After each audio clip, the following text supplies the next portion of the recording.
morning, it's cold and it's wet and it's miserable out there. I warn you now, don't even bother. Don't even bother going out. It's flipping horrible. Going from my front door to my car this morning, it wasn't a particularly far journey. It wasn't a happy one. It was horrible. Damp and wet and terribly unpleasant. So stay in and listen to this nonsense instead. We'll stagger through this together. Thousands of council tenants in the 3 counties could get less money to pay their rent from April. This is because they have too many bedrooms. Should they downsize if they can't afford their properties? More people than ever are commuting to Milton Keynes to work. We'll be looking at why the new city has become so popular and the effect it's having on the rest of Beds, Herts and Bucks. And, Milton Keynes, front page of the Telegraph today. An artist has hidden a cheque for £8,000 in Milton Keynes Gallery. Well, our reporter Justin Dealey is sniffing free cash and he's already ducked down there. We'll speak to him in about half an hour. Lots of ways to get in touch. Facebook.com/BBC3CR. You can send us a text if you want. 81333. Start your text 3CR. Put your name on it, please, for goodness sakes. Or give us a call. The lines are completely empty. It's 4 minutes past 6. 08459 455 555. BBC Three Counties Radio. Now, if you live in a council property, you might be worried about changes to the benefit system which come into effect in April. More than 65,000 tenants across the 3 counties could struggle to pay their rent and risk possible eviction under the changes. That's according to a National Housing Federation report. Well, this morning we're looking at the impact the so-called bedroom tax could have. Welfare reforms will cut the amount of benefit that people can get if they are deemed to have a spare bedroom. MS sufferer Alison lives in a council house in Dunstable with her husband and son. She fears that she won't have enough money to pay her rent. I don't know where we're supposed to cut back on. We don't go out, we don't drink, we don't smoke, we just live hand to mouth, week to week, and it's going to be very, very difficult. And this is because I didn't choose not to work. I didn't choose to become ill. And now it's almost, I feel, I'm being punished for being ill, like it is wrong to be ill, and that is how people look at it. I think that a lot of us are lying. We take money we're not entitled to, which isn't true. We don't live on a vast amount of money, and to leave my home will unsettle me. I can't see in the long run it's going to be very good for me. Along with the physical illnesses, I do suffer with depression, and to be moved out of a home that I've loved and that we try and look after, it's going to be upsetting, because I just can't see that we can ongoingly now, forever, find almost £100 a month to pay. I just can't see where we can cut back and how we can do it. So unless something changes, I can see that we probably will be forced to move into a smaller place. Well, Labour councillor Tom Shaw is the housing portfolio holder for Luton Borough Council. Morning, Tom. Morning. You heard Alison's story there. Should she have to downsize just because she's got a spare room? No. It's the government what's forcing people to do it. They aren't saying you've got to downsize. All they're saying is you'll lose this money. So people, like Alison, what got care plans, sometimes, it's elderly people got a care plan saying they need a bedroom themselves because of different disabilities, and the carer or the partner uses the other bedroom, even they'll still lose the housing benefit for that second bedroom. It's still thought out, bad piece of legislation, and it's an attack on the worst off in society. It does seem a little bit unfair, doesn't it, that people like Alison, who her family have lived in that home for 47 years, and it's looking likely that she is going to have to move because she can't find that extra money. Oh yeah, it's more than likely she'll have to make the choice to move. In Luton we completely disagree with the legislation, but we've got no choice to implement it.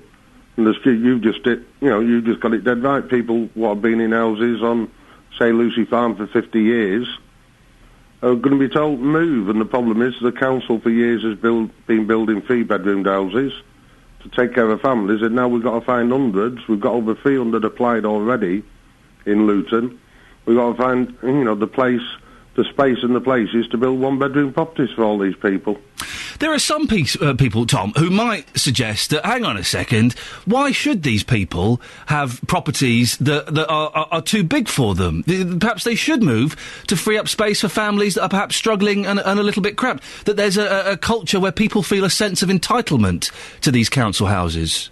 Well, you think the rent they've paid over the 50 years while they've been working, while they've been able to work, you know, they pay for the house, you know, twice what it would be worth on the open market. And the stupid part about all this legislation is it's an attack on the worst off. It's not just a council tax, and by the way, it's tenants in the private sector as well, not just council tenants. You know, you've got the changes in council tax benefit coming in, and all the government's trying to do is say, well, it's all these scroungers what get £2,000, £3,000 a month. We haven't got one person in Luton what gets benefit at the figures the government quotes. They're all way, way, way below those figures. But what they're doing is, you know, attacking people by saying the people on benefit getting £2,000 a week, pay £2,000 a month, pay for their house. We've got nothing like that in Luton. The average rent in Luton's only under £9 a week.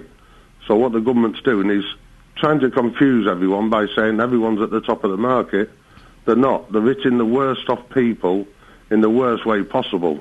For those people that do have to downsize and make that move, are there enough properties for them? No. How big is the shortfall, do you think? Well, as I said, we are normally in Luton, we'd have about 100 and odd people on the list, you know, to downsize, to go to shelter schemes, that kind of stuff. And in the last 2.5 months, that's gone up to over 400, and that's before the impact of the new housing benefit rules come in. When that impact comes in and people realise just how much money they're going to lose, that list will go and go and go. We've got to find somewhere now to build one-bedroom properties.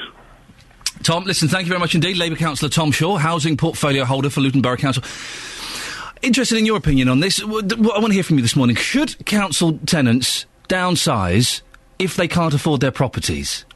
When you say it like that, it kind of sort of makes sense, but then you hear the story that we just heard there from Alison. Her family have been in that house for 47 years.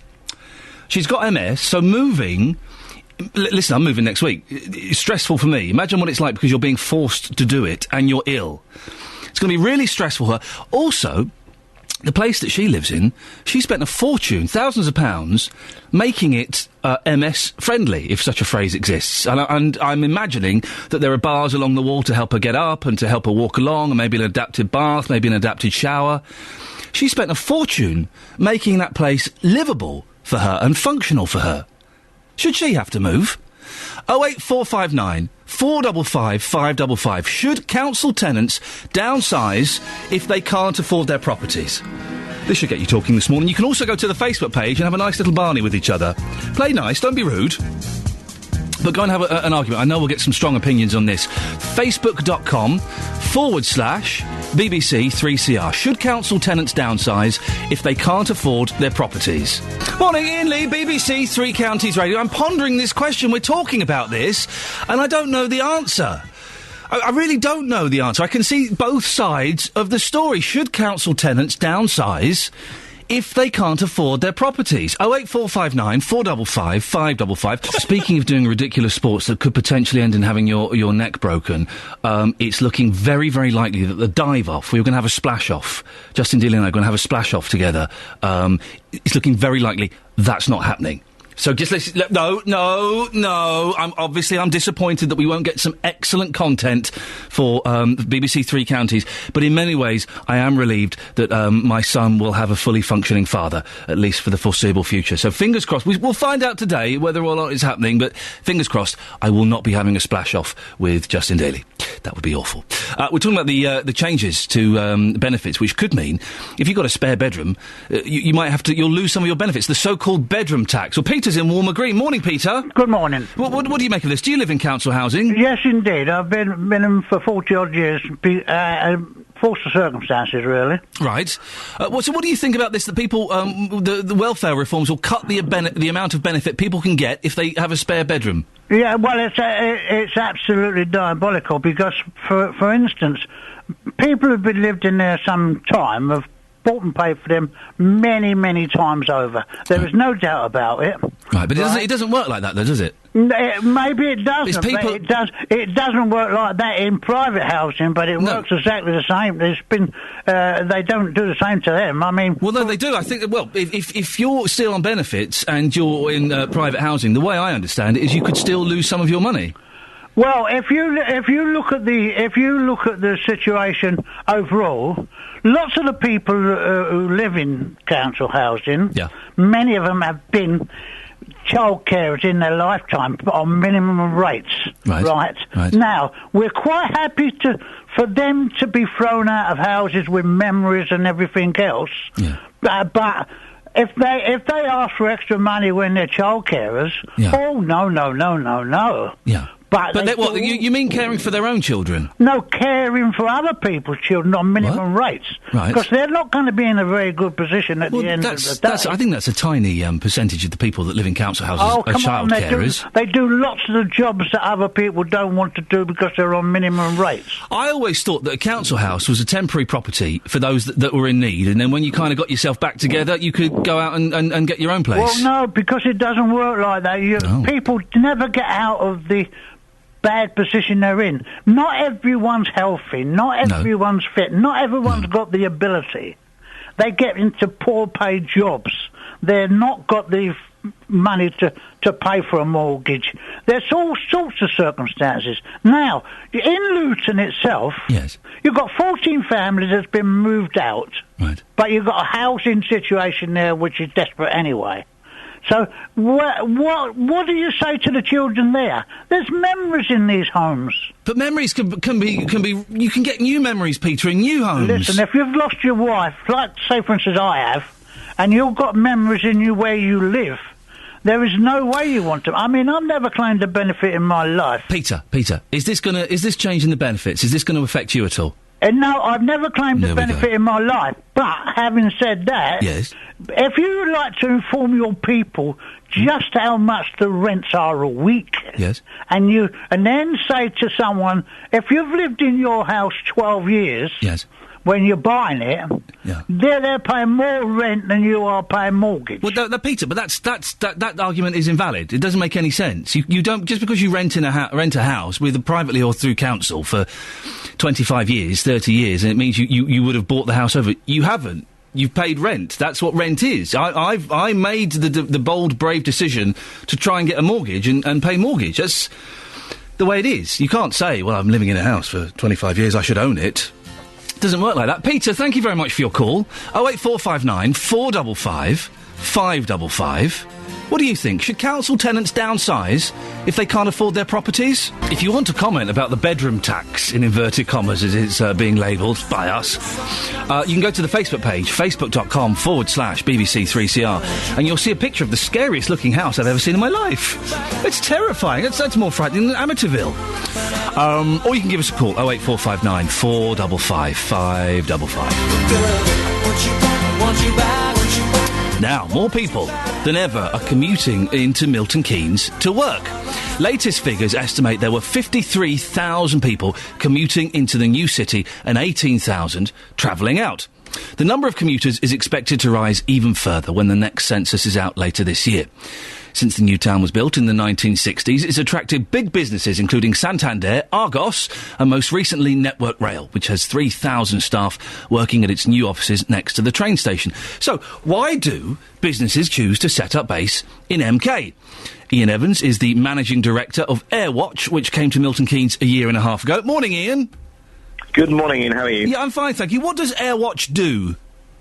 We're a software company. We provide security services around most of the new devices that you bring to work, iPhones and Android devices and iPads, etc. Why Milton Keynes? Why not somewhere else? It's a great city for us. I needed a location that was very central to the country. I also needed to be able to get into London within 35 minutes, door to door. There's a great resource pool for us. We've had a tremendous year in 2012. We grew about 900% revenue-wise. I added 160 staff to the business during last year. And we have a great talent pool. So we're very centrally located. We're actually right next to Network Rail and Santander. And it gives us great ability to recruit. We have about 30% of our team travelling in either by train or longer term travelling in by car. So we're pulling people in from all of the local towns as well, and that's giving us really convenient, great access for the city. Why not Bedford or Watford? And what are those places lacking that Milton Keynes has got? Well, Milton Keynes is a new city, as you said a minute ago, but it's also quite a young, technology-oriented city as well. So I wanted to be somewhere that had great commuter, reach and connection. We're also relocating many people, so whilst we're actually bringing people in as a commuter, but we're also bringing people in from other countries around Europe. So I've actually relocated people from Italy, Spain, France, Germany into the local area as well. And how has your business grown since coming to Milton Keynes, Ian? It's been quite successful, hasn't it? We've had a tremendous time, yeah. So in December 2011, we were at 12 staff. We're 165 as of today. Hey, that's not bad going. Well done. We're about 50% there, so we're hoping to add about another 120, 150 people this year. And again, we're not running out of resource pooling. One of the key facts that I also have as running the business is language skills. So I employ people that will also have either mother tongue languages or a high degree language skill of Italy, France, Germany, Spain, looking at the Nordic countries and so on. And we have some great talent in Milton Keynes around languages. Ian, listen, thank you very much. I appreciate that. Ian Evans, Managing Director of Airwatch, which came to Milton Keynes a year and a half ago, and it sounds like they're doing great guns. Have you moved your business to Milton Keynes? More and more people are commuting in now. 08459, frog in my throat, 08459 455 555 is the telephone number if you want to give us a call. Don't forget, you can go to the Facebook page, facebook.com/BBC3CR, and you can also go there and comment on this bedroom tax. It's a very strange picture of a house. Should council tenants downsize if they can't afford their properties? I can see... It's one of those ones. Normally I'm quite definite in my views, in my opinions. I can sort of see both sides of the argument on this. I can see why some people feel that they should be staying in their houses, even though perhaps it's a bit bigger than they need. Maybe one of the kids or two of the kids has moved out, so they've got a couple of spare rooms. I can see why they perhaps should stay there, but I can also see why we need to free up space and make more room for other people. I don't know. I'm hoping that by 9 o'clock this morning, you'll have helped me make my mind up as to what the right way is to go on this. Someone has snuck £8,000 into the Milton Keynes Art Gallery. I know. I wouldn't mind a piece of that action. Would that encourage you to go? If you found it, you get to keep it, you write your name in. Beautiful. Well, Justin Dealey, ever hungry for some free money. I know, it's a little bit desperate. He's gone down there straight away, so he may be looking for it at this very moment. We'll speak to him and find out exactly what he's up to after the latest news and sport with Catherine Boyle. Call 08459 455 555. 08459 455 555. BBC Three Counties Radio. Morning. Coming up in the next half an hour, we told you 2 weeks ago, do you remember the horse meat in the burgers in supermarkets, including Tesco? Well, later this morning, the government debates its policy on horse meat in the food chain. I wonder what its policy on horse meat in the food chain is. I'm hoping it's a thumbs down. We'll find out exactly what's being discussed. And David Lloyd, the Police and Crime Commissioner for Hertfordshire, told this programme not too long ago that they were still looking to use the security firm G4S to run some police services. Well, apparently that deal has now collapsed. I don't understand what's going on. Political reporter Paul Scoynes will be joining me in about 20 minutes to explain. This is Iain Lee on BBC Three Counties Radio. Hey, here's something you don't see very often. Front page of the Telegraph, Milton Keynes Gallery. You try saying that at 25 to 7 in the morning. Front page, it's reported that an artist, in inverted commas, those are my own, has left a blank cheque for £8,000 in the gallery in the hope it will raise interest in the town's art scene. Well, Brian Sewell Jr., correspondent Justin Dealey, is in Milton Keynes now, aren't you, Justin? Justin? Dealey? Do you know what? I suspect he's found that cheque and he's nicked off to go and spend it. We will come to Justin shortly. I bet he's got his hands on that money and he's off. He's buying himself some new fake tan, some new bleach for his hair, and a new... What's that thing? A snood, isn't it? He likes the odd snood, does Dealey? That's the thing where it's a scarf and a hood, yeah? Yeah, that's what he likes. Don't worry, ladies, and indeed certain gentlemen listening, we found Dealey. We've located JD. He's out in Milton Keynes by the gallery, because it's on the front page of the Telegraph. It's reported that an artist has left a blank cheque for £8,000 in the gallery in the hope it will raise interest in the town's art scene. Well, Justin Dealey is there now. Good morning, Justin. Yes, hello, Ian. Excitement in the air this morning because this blank cheque, of course, for £8,000 is somewhere inside Milton Keynes Gallery. I'm out the front right now, and it's fascinating already because you go up to people and you say, "Oh, Milton Keynes Gallery." "No, not interested, mate." And then you say, "Well, there's an £8,000 cheque in there." "Oh, right, tell us more." So straight away, people are interested. The person who's put this cheque in there is Thomas Georgesham, and apparently you've got until the 1st of March to find this cheque. If you find the cheque, Ian, that money is yours. Sweet. In saying that, the people inside the gallery, they've already had a look. They say they can't find it. Mind you, they would say that. If they went in and they found the cheque, well, the game's over straight away. So the idea is that you go in, it gets new people into the gallery, and if you find £8,000, well, you're going to be having a very happy day, aren't you? Do we have any clues, Justin? I mean, it could be like under a statue or in a Buddha, or it could, I'm worried that people are going to start turning over these fine works of art and ruin everything. Well, you know what? You make a very interesting point there. Hopefully somebody from the gallery will come on later on to explain this, because you're right. You're not supposed to go in there and touch the art. Don't finger the art.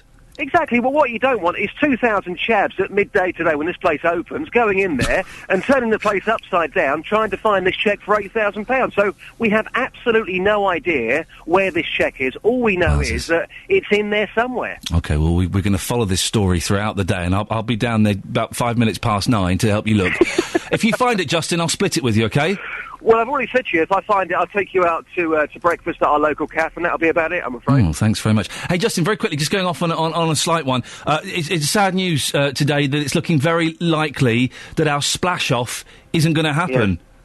Yes, I heard you mention that. It's very, very sad Disappointing. news. I was up for it going off the 10-metre board, but I was it sounds like it's good news for you. I was, because I was thinking about it last night. I was probably going to go off the 10-metre board as well, actually. I was practising off the sofa. It's all very well saying that when you know it's not going to happen. Yeah, it's a hard life. Justin Dealey, thank you very much indeed. On FM. Oh, let's try that. And online. BBC Three Counties Radio. Fat fingers. Fat fingers. I've got fat fingers, so sometimes I hit 2 buttons when I mean to only hit 1. It's a dilemma that many of us have to meet. Now, we're talking about how more people are commuting to Milton Keynes than ever before, and we're kind of asking why. Why is this change? Why is Milton Keynes becoming the commuter central? Well, Sally Stone commutes from Watford to Milton Keynes every day to work for the charity World Vision. Morning, Sally. Morning. Hi. Why Milton Keynes? Well, really, it was all about the job and working for World Vision, which is a children's charity. And when I actually took the job, I actually lived in South London, so I actually had a 2-hour commute each way. So I moved to Watford to be a bit closer, but I still have a 45-minute commute to get to Milton Keynes each day. But to be honest, because I love my job, it's worth it. And what do you make of Milton Keynes? Because it still gets a bit of a bad rap, doesn't it? What did you think when you heard you had a job in Milton Keynes? Was part of you like, oh, Milton Keynes? Really? Yeah, it was a little bit, I have to admit. And to be honest, I don't get out and about in Milton Keynes an awful lot. Get out and about! Get out and about! Have a look down the boulevards! I should do, but when we do occasionally sort of go to, the pub for lunch and things, and you get to see a little bit more than just the dual carriageways, and it's always looked really nice, actually. It's very green, and it's got good shops and stuff. So, yeah, I've definitely got a better impression of Milton Keynes since I've been working there than I had before, so there's more to it. Living in Watford, that's prime location to commute into London. I would imagine that your journey, because you're going away from London, is kind of a little bit easier, and you can get a seat on the train, or if you're going up the road, it's a little bit quieter. Is that right? Yeah, I mean, I go by car, right. So straight up the M1, and the traffic is usually a lot worse the other way than the way I'm going. I mean, occasionally you get the odd hold up the way I'm going, but usually it's pretty much sort of 45 minutes straight through. And it's quite nice to be kind of sailing away from the traffic rather than sat in it, static, like everyone else. It's always the nice thing. It's always the good thing. Sally, listen, thank you very much. Sally Stone commutes from Watford to Milton Keynes. She works for the charity World Vision, which is a cracking charity. There's excellent stuff, so good for her. Well done. I'm going to look at the front page of the papers. Why am I getting a blank look? Am I in trouble? Again? Have I done something wrong? Paul Scoynes, the political reporter, sent me a text saying, along the line, something, blimey, the police deal with G4S has fallen through. I was like, oh, did I do that? I was genuinely worried that I'd done something when David Lloyd come in that had scuppered a huge deal. It's my constant state is, have I done something wrong? Did I break it? It wasn't me, Mum. The Times. Surfs up and up as Daredevil crests a record. Oh, look at this brilliant picture. Look at this picture of this surfer on a 100-foot wave yesterday in Portugal. Garrett McNamara. The surfer said he had wanted to stay in bed after a fall the day before. Yeah, tell me about it. If I fall the day before, I want to stay in bed. Tax allowance for married couples to avert gay revolt. The gays are revolting. It's a... come on! David Cameron is under mounting pressure to push through tax breaks for married couples as a way of averting a Tory rupture over gay marriage. There's an inappropriate phrase. The Independent. Gamble for Africa. Mali mission sucks in 400 British troops. And US authorities can spy on data stored on clouds. Oh, I don't trust the cloud. I don't like the... I dabbled with the cloud a little bit. I don't trust it, and now I'm right to. Look, American authorities are able to spy on any electronic files stored by British citizens on cloud internet services. Oh, dear. And Balotelli is off to another football club. I don't know anything about football. I like Balotelli because he's got a camouflaged Bentley. It's camouflage. When would you drive as a Bentley or a Daimler? When are you going to drive a Bentley in the jungle? For goodness sakes. And there was a picture of a young lad weeing on it the other day. I don't condone that sort of behaviour. The Daily Telegraph. The Daily Telegraph is it's got like a little bit of perfume at the top. I know, and it smells wonderful. I've applied it to myself. Wonderful. I love that. SAS units threatened by new defence cuts. Poland thanks Blair for the jobs. Tony Blair has been given an award to thank him for opening up the British labour market to Polish workers. Oh, good for them. And Mr Bean in a play. It's the front page. And the Milton Keynes, of course. Look, gallery's big draw, a hidden £8,000 cheque. The Daily Mail. Millions... This is brilliant. I tell you what, half the staff here at BBC Three Counties would lose their jobs. Millions of workers should be tested for drugs. Millions of professionals should face mandatory drug testing at work. Britain's most senior police officer has suggested anyone who failed a test and refused help to get clean should lose their job, Sir Bernard Hogan-Howe said. It's the BBC. Seriously, the BBC will be scuppered. Not necessarily here. Television Centre. Oh, dear, oh, dear, oh, dear. I can tell you what happens there. The Daily Express. Susanna Reid. Why Britain loves waking up to Susanna. Susanna's lovely. She's a friend of mine on Facebook. I don't think I know I've met her once, and she's nice. But the Daily Express is kind of doing that, hey, we're doing a serious story about women achieving stuff, but actually we just put a picture of a sexy lady on the front. That's what they're doing. And then Jane Seymour as well at 61. And 79% say we must ban EU migrants. Ah, dear. And The Sun, Jeremy Kyle in cancer battle. Jeremy Kyle's got cancer. He had it.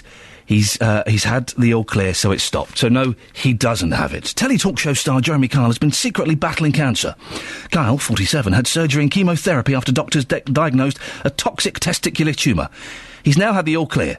OK, well, that's the story. And there's a picture of a lady who was a prostitute on there as well. But now, let's get the latest weather with Wendy Hurrell. Hello, good morning. It's been a wild night of weather, hasn't it? That's how your weather's looking at the moment. Wendy? Yes? You and I totally owned BBC the other night.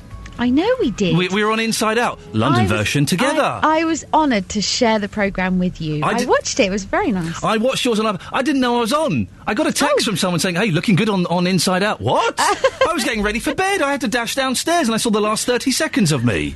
And then my little piece was on the news channel as well, and I had people in Norfolk, my friends in Norfolk, saying, oh, yes, saw you on the telly. I was completely confused. How has this happened? Are you going mad? Maybe it wasn't me. Maybe someone who looked like me. I was doppelganger. I was very proud to share the television show with you, Wendy. Oh, and well, likewise, darling. And you know that mouse? Yes. That mouse. Yes. It's been plaguing Radio 5 London. Radio 5 have stolen our mouse. No, Sheila squealed. Yeah, Sheila squealed. Hang on, that's an advert for something, isn't it?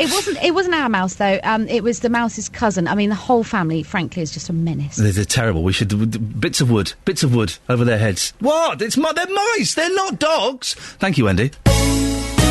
I meant over the mouse head, not the Sheila Fogarty head. That would be... No, I'll shut up. A little bit of Dido to cheer you right up in the morning. There we go. Fantastic. Now, a deal to use the security firm at the heart of the Olympic staffing debacle to run some police services in Beds and Herts looks to have collapsed.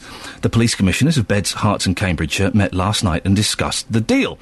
The PCCs of Herts and Beds always disagreed over this. Well, our political reporter, Paul Scoyne, says the story. I'm slightly confused, Paul. What's happened here? Well, cast your mind back, Ian, to June of last year, and that was when the forces of Bedfordshire, Hertfordshire and Cambridgeshire started to consider this idea, which had been taken up by Lincolnshire Police, where it would share things like civilian employees and police officers and HR, IT, fleet management, those sorts of things, those sort of back office things, with each other. And they started to look at it, the constables started to look at it.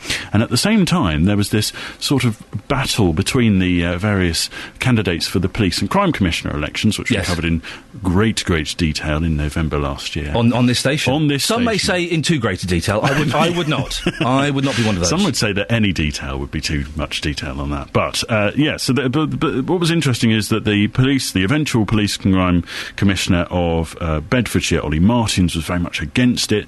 The eventual Police and Crime Commissioner for Hertfordshire, David Lloyd, was very much in favour of it. So we had these two opposing views, and we always knew that this issue might come to a head, and it happened last night. They had this meeting. Now, yesterday, my colleague at Look East, Sally Chidzoy, found from a criminal justice source that the deal was dead in the water, and she told us, and we were able to then start chasing them down. They said, how do you know what's going on? You're not supposed to know, and this doesn't happen until later anyway. It's not been decided. And then later we found out that it indeed was dead in the water, as we had found out. So it's been ruled out completely? Yeah, that's right. Now, the press release from Ollie Martins says that the concerns that he had about the proposal on the record, well, we know that because he talked about it on this programme. He said he's pleased that the following evaluation has ended in an agreement, a shared view that this contract does not deliver what we need. However, we do still save some money, and they said they are still going to do some greater working together. The Chief Constable of Bedfordshire Police Alf Hitchcock said that as an alliance they've been working together already to make savings for the three forces and to meet the financial challenges. Lots of money to be saved, 20% off the police budget in the next sort of 12 months, so quite a lot to be done still. But of course, this does appear to at least leave G4S out of the frame for the whole three forces. Well, where does this leave Herts? Because we've mentioned David Lloyd was in last week, I think it was, and he was bang up for it. Yes, on Friday, indeed, he said this. I think one of the best ways of ensuring that we get an effective and efficient police service in Hertfordshire, and more to the point, reduced crime in Hertfordshire, is through looking at the private sector as well as the public sector. Are G4S out of the picture now? G4S aren't out of the picture yet. We clearly will need to come to some conclusion on that, and I'll be very happy when we've come to a conclusion, whether for or against, to come back and chat that through. Yes. Oh, he's going to come back and chat that through. He's going to come back and chat that through at 10 to 9 this morning. Excellent stuff. Now, he says that there may still be some movement in this, actually, and not to completely rule out even G4S's involvement. He said that he may go it alone now. It may be that just Hertfordshire adopts this deal. He says that there are very much still some savings to be made. He thinks that there are, or there is a good opportunity to do this. G4S said that the 3-force deal would have saved £100 million guaranteed over the next 10 years. So I suppose the questions you probably want to be asking him is whether or not this... Tell me what the questions are to ask. Go on, yes, go. Well, does this mean... I mean, they both saying that, collaboration's still possible, but this must be a bit of a schism between them now in terms of schism. How they work together. And I suppose to Ollie Martins, how are you going to make these savings then? Because these savings would have, at least amounted to around £30 million for the force, I guess. The G4S say, they're disappointed and say they could have put these savings together. They also say that the savings... Sorry, I'm just reading from their statement here. It says that to operate the back office efficiently at the volume required would have enabled them to concentrate their resources on the frontline roles. And we know that certain, around 50 officers from Bedfordshire are scheduled to go in the next 12 months. People will be breathing a sigh of relief that G4S are, for the moment, or seemingly out of the picture, because they have been plagued with fiasco and embarrassment, haven't they? Absolutely. Group 4, they were, back in the old days, used to lose prisoners, didn't they? But I'm sure they've cleaned, well, on certain occasions. And, of course, the Olympics row was a big scandal. They are one of the biggest, if not the biggest, security company in the world. They have seemingly operated a very good deal in Lincolnshire, the force there says, and that's something that other forces around the country are looking at. I mean, if police forces can save money by doing things better and using outside forces, then certainly commissioners like David Lloyd say, well, why not consider it at least? So who have we got coming in this morning, and what time can we expect them? Well, we've got Ollie Martins in about an hour, who's going to come in and explain why it's a good deal for the forces, and then you've got David Lloyd an hour later saying why he might still consider it. I'm kind of glad they're not coming in together. Well, I think they are too. Ouch.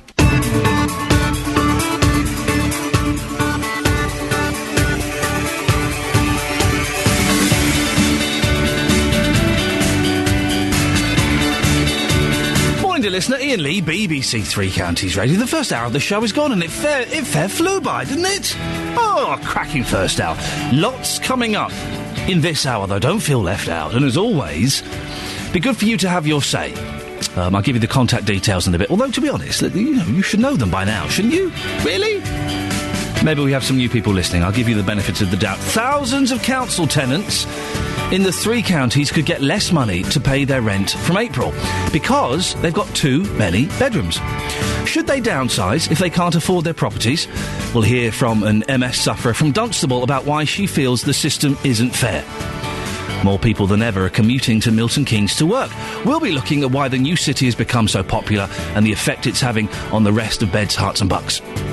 And an artist has hidden a cheque for £8,000 in Milton Keynes Gallery to raise the profile of the area's art scene. Well, guess who's first in the queue to try and find it? Yeah, Dealey. Can you believe it? We told him, Dealey, there might be a cheque for £8,000 in Milton Keynes Gallery. Who's gone? Well, I'll also speak to the director of the gallery to find out if it's just a big publicity stunt. I'm going to ask the tough questions, like, is it just a big publicity stunt? You can get in touch by facebook.com/BBC3CR. Send us a text. If you do send a text, put your name on. I've decided I'm not going to read any anonymous texts. 81333, starting your text 3CR. Or, look, all of the phone lines bar one are free. Now is an excellent time to give us a call. 08 459 455 555. BBC Three Counties Radio. Now, if you live in a council property, you may be worried about changes to the benefit system which come into effect in April. More than 65,000 tenants across the three counties could struggle to pay their rent and risk possible eviction under the changes. That's according to a National Housing Federation report. Well, this morning, we're looking at the impact of the so-called bedroom tax and how it could impact you. Welfare reforms will cut the amount of benefit that people can get if they are deemed to have a spare bedroom.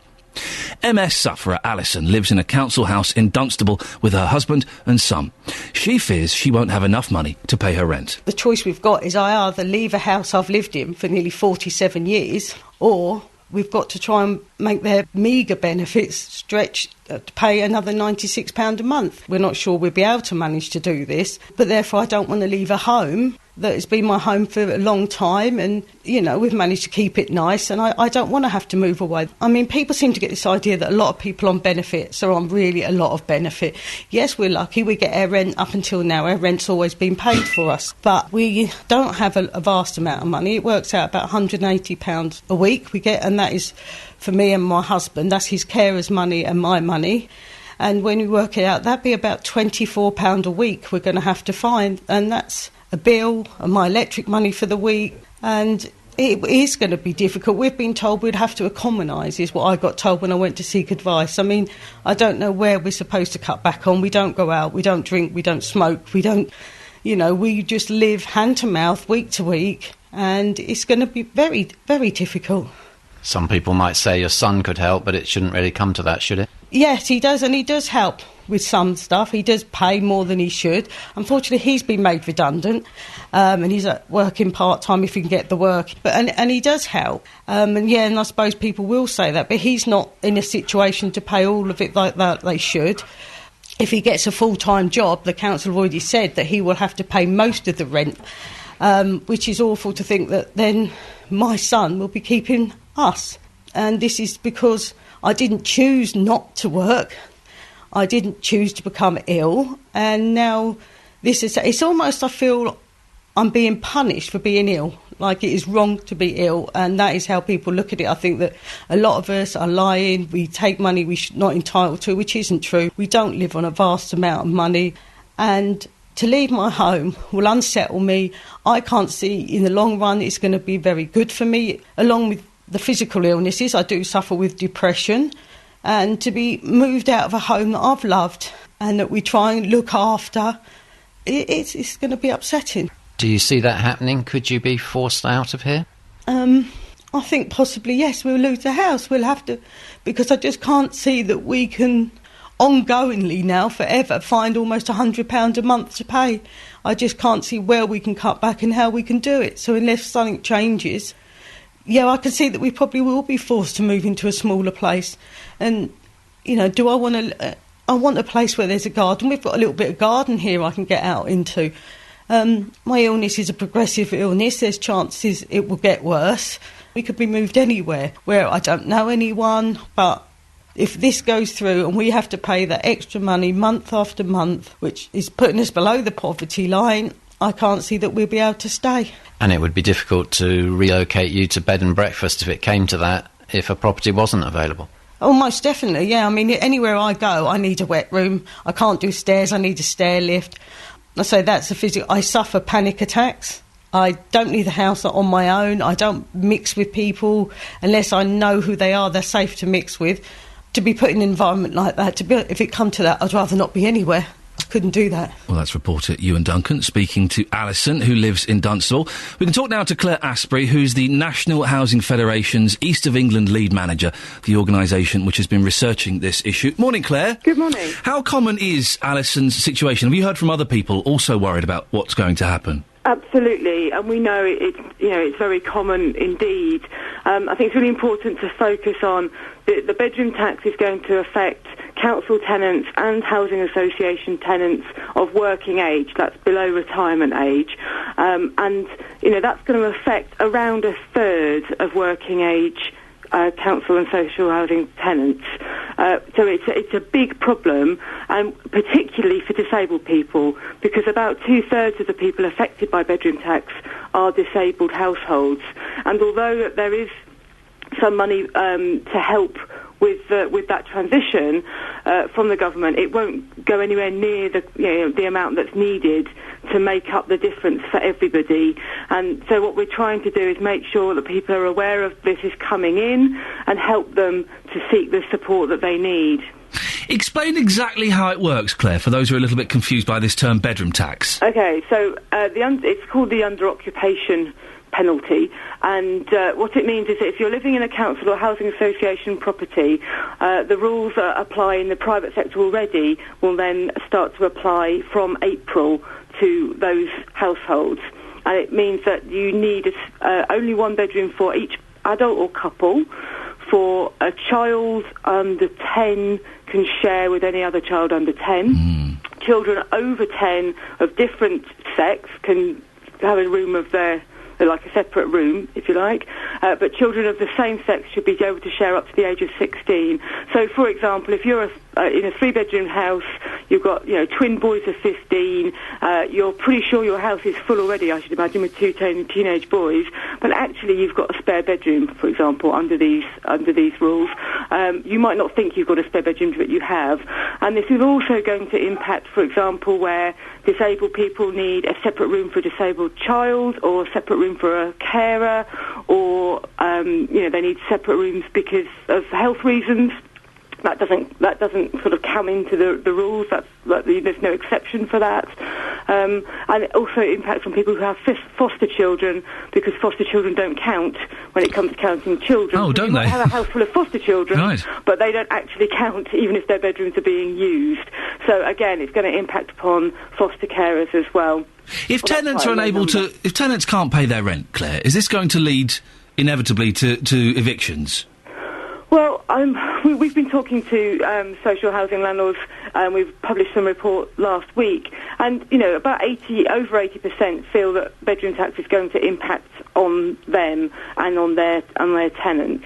But they're all out there doing things to try and help people.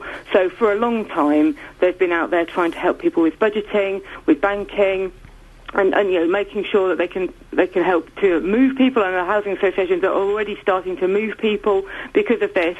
But I think we have to be realistic. There aren't enough smaller properties to move everybody, and even if every single 1 or 2 bedroom property was only given over to letting to people who are downsizing, it still wouldn't be enough. And of course, they're not meeting the new need that comes through. So it is a difficult situation. People do need to seek advice early on because, ultimately, it's possible that they could lose the roof over their heads, although that's not what the landlords want to get to. Claire, there are some people who might say, hey, come on, this is a good idea because it makes more rooms available for people who need them rather than having them sit empty or hardly used in a lot of cases. Yeah, that's fair enough, and we want to know that where people want to downsize and can downsize, that the support is available. But I think we have to say there aren't the smaller homes available in the first place, and it's a big hit for some households to take in a fairly short period of time. And I think the other thing to be bearing in mind is that if those households then have to move into private rented accommodation, even where that accommodation is smaller, there's a good chance actually that their housing benefits are going to be higher than they're currently paying for a larger property that's a social rented property. So actually it's not necessarily saving the government any money because it's going to cost more to move into the private rented sector, particularly in this part of the world.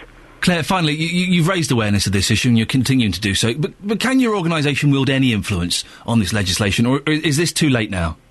Well, the legislation has gone through. Right. We lobbied very, very strongly all the way through Parliament, making the case for these exact kind of cases, and unfortunately the government was keen to implement it as it stands.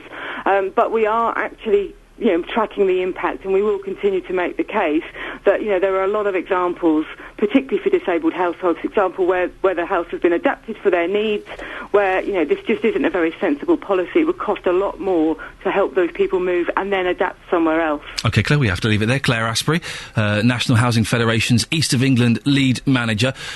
Keen to get your thoughts on this one. What do you think? Should council tenants downsize if they can't afford their properties? I can see both sides. I can see... Listen, my mum lived in an adapted house for a long time and she paid a fortune. She had the kitchen lowered, bars were put everywhere to help her move around, and it was gutting when she had to sell up and move out. But maybe, if you're a family and a couple of kids and they've left, they've gone to college or they've moved out and you've got a couple of spare rooms and you use one as an office and one to store, all your junk, then maybe you should move out, shouldn't you? 08459 455 555. You can also go to facebook.com/BBC 3CR. Oh, hey, guess what? More people than ever are commuting into Milton Keynes to work. Latest figures estimate there were 53,000 people commuting into the new city every day and 18,000 travelling out. You do the math. The number of commuters is expected to rise even further when the next census is out later this year. It's partly down to more businesses moving to Milton Keynes or expanding there. Well, our reporter Jessica Cooper has been to an American blind company which set up its factory in Bletchley last year. Andrew Rich is the plant manager. So we're Mako Systems and we make shades. It's more commonly known in the UK as blinds, but as we like to think, we're harvesting the sun. We're using the light that comes from the sun into the buildings. We have electronically controlled product. We have our electronics into the Shard building. We're just doing some work now at London Bridge Place that's just about to go up. So they're not just shades that go up and down, the shades that can work with your air conditioning, with your lighting system, so we can control buildings and save money in the management of a building by harvesting the sun. And you're a subsidiary of an American company. Why have they chosen to have this base here in Milton Keynes? Why not somewhere else? Yeah, the Americans did a lot of work and visited a lot of places here in the UK. There's obviously the easy access into London. We've got the trains, the planes and the road network out of Milton Keynes, up north or to Wales or to wherever is Milton Keynes we found was a good place, and it satisfied all the things that they were looking for. Since you started then, a year or so ago, how has your business grown here? Before we started business sort of Christmas time last year, there were no staff here at all. So we're up to, I think, we're 16 staff working within the business, and we've got another 5 staff that are out on the road trying to get our sales. So apart from 2 agents that we had previously, they're all newly created jobs. That was Jessica Cooper speaking to Andrew Rich from Meco Systems, who commutes down from the West Midlands to work in Milton Keynes. Well, Councillor David Hopkins is responsible for economic development at Milton Keynes Council. Morning, David. Good morning. Why do you think more people are commuting into Milton Keynes than ever before? Well, I think many of the reasons have been summed up in some of the early reports. It's a location, it's fantastically well linked, both road, rail and also air from Luton. So people are choosing Milton Keynes because of that. And I think as well because the whole spirit of Milton Keynes, the infrastructure we've laid out here around the grid roads, etc., is very appealing to people. It's a very welcoming, can-do city, and I think that's the message that's gone across. And as more and more people invest in Milton Keynes, more and more people are coming to invest in Milton Keynes. Is Milton Keynes future-proof, Councillor? Can it cope with extra commuters and more traffic and more businesses? Well, we can, actually. I mean, we must make praise to the forefathers of Milton Keynes who designed the grid road system, who designed the city as a very low-density housing area. It's a very appealing area from that point of view, but the grid roads actually are future-proof because not only do they provide a fast road access system now, of course, we do have the capacity for rapid transit, public transport system into the future. So, yeah, we are fit for the future and open for business. Milton Keynes, it's not even a city properly, is it? Even though we refer to it as the new city. Are you going to chase after city status again? I think we'll always pursue city status, but most people do consider Milton Keynes to be a city now. We always seem to refer to Milton Keynes as a city, but it would be nice for Her Majesty to give us that formal status, but no pressure. And what impact is this having on nearby towns? Bedford, for example? Well, we're working very closely. The government is very keen on the development of the local enterprise partnership, and we're part of SEMLEP, which is the South East Midlands Local Enterprise Partnership. We work very closely with our neighbouring towns, especially Bedford, Luton and Northampton, and we work in harmony. And a lot of the policies moving forward, especially following the Michael Heseltine review, which was recently published, means it will be the government will be looking to us to encourage more, and that's very sensible because people will live in one town, work in another, shop in another, and that's the reality of life, so we have to face up to those realities. Thank you very much, David Hopkins, Councillor responsible for economic development at Milton Keynes Council. Call 08459 455 555. 08459 455 555. BBC Three Counties Radio. Now, the National Farmers Union is calling for better labelling on meat products. I think pretty much everyone is after the farce of the last couple of weeks. And later this morning, the government debates its policy on horse meat in the food chain. I'm hoping they give it the resounding thumbs down it deserves. It all comes after traces of horses' DNA ended up in the beef burgers of Tesco, Aldi, Lidl and Iceland. To find out more, we have the president of the National Farming Union, Peter Kendall, on the line. He's also a farmer in Bedfordshire. Morning, Peter. Hi, good morning. What's likely to happen today? Well, I hope they give the thumbs up. You talk about the thumbs down to the labelling. I hope they give the thumbs up to British product.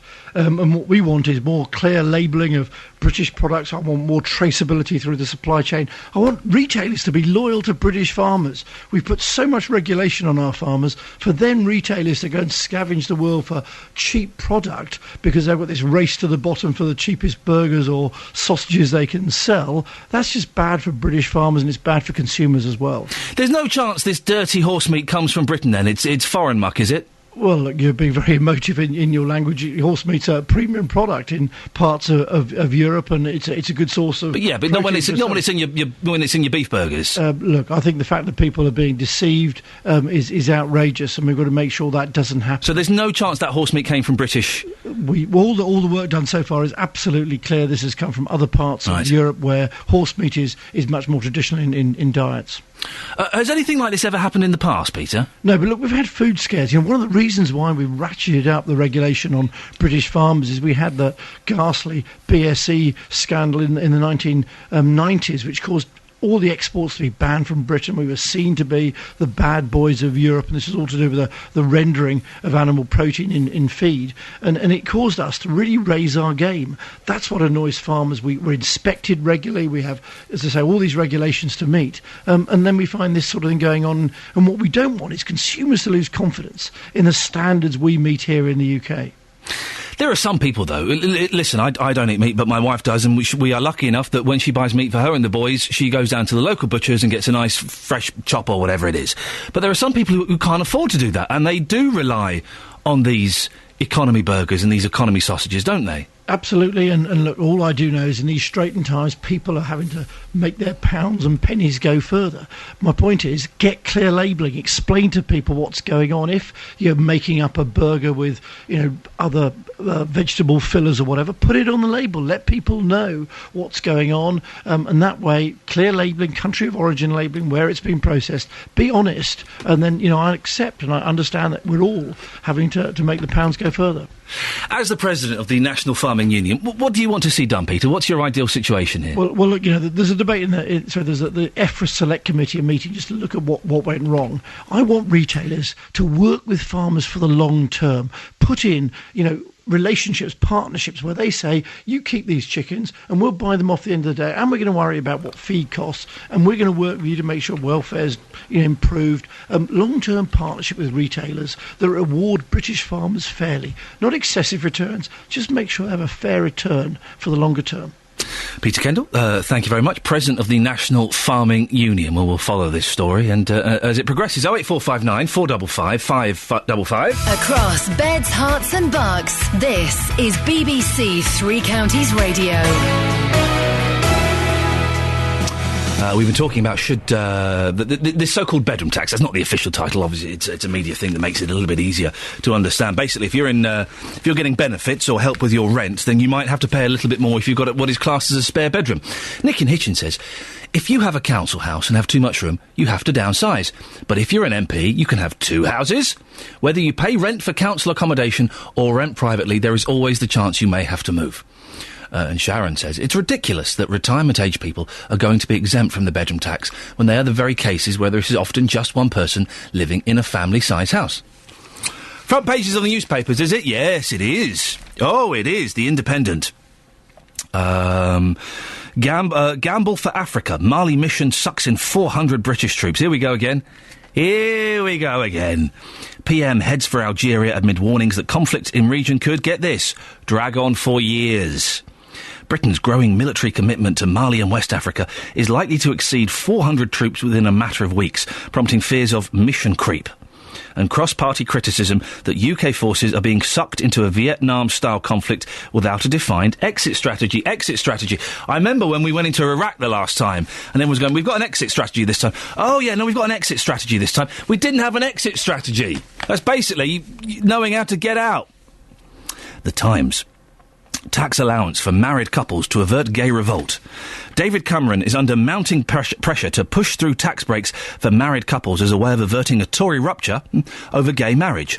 Ministers are pressing Downing Street to make a budget announcement in March, implementing the party's promise to reward married couples in the tax system.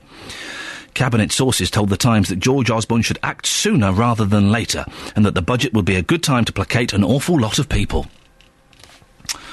The Daily Telegraph. Mr. Bean is in a play. Yep. Look, the Milton Keynes. Galleries, big draw. A hidden £8,000 cheque. To entice visitors to view new art in Milton Keynes, it seems culture alone is not enough. One entrepreneurial artist has apparently resorted to hiding a cheque for £8,000 among the works to attract more visitors. Whoever finds it makes it payable to themselves and gets the money.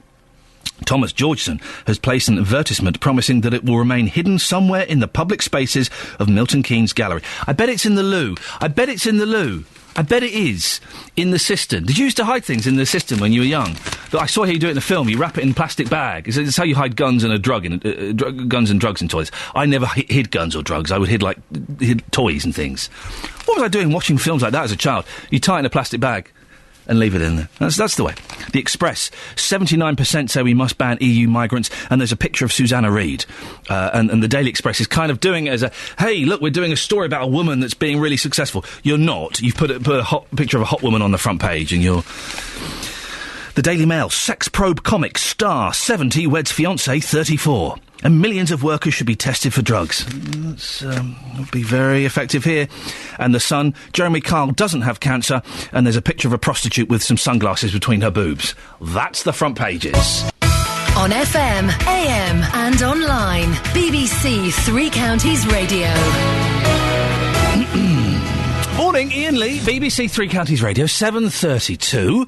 Coming up, David Lloyd, the Police and Crime Commissioner for Hertfordshire, told this programme that they were still looking to use the security firm G4S to run some police services, as was Bedfordshire Police.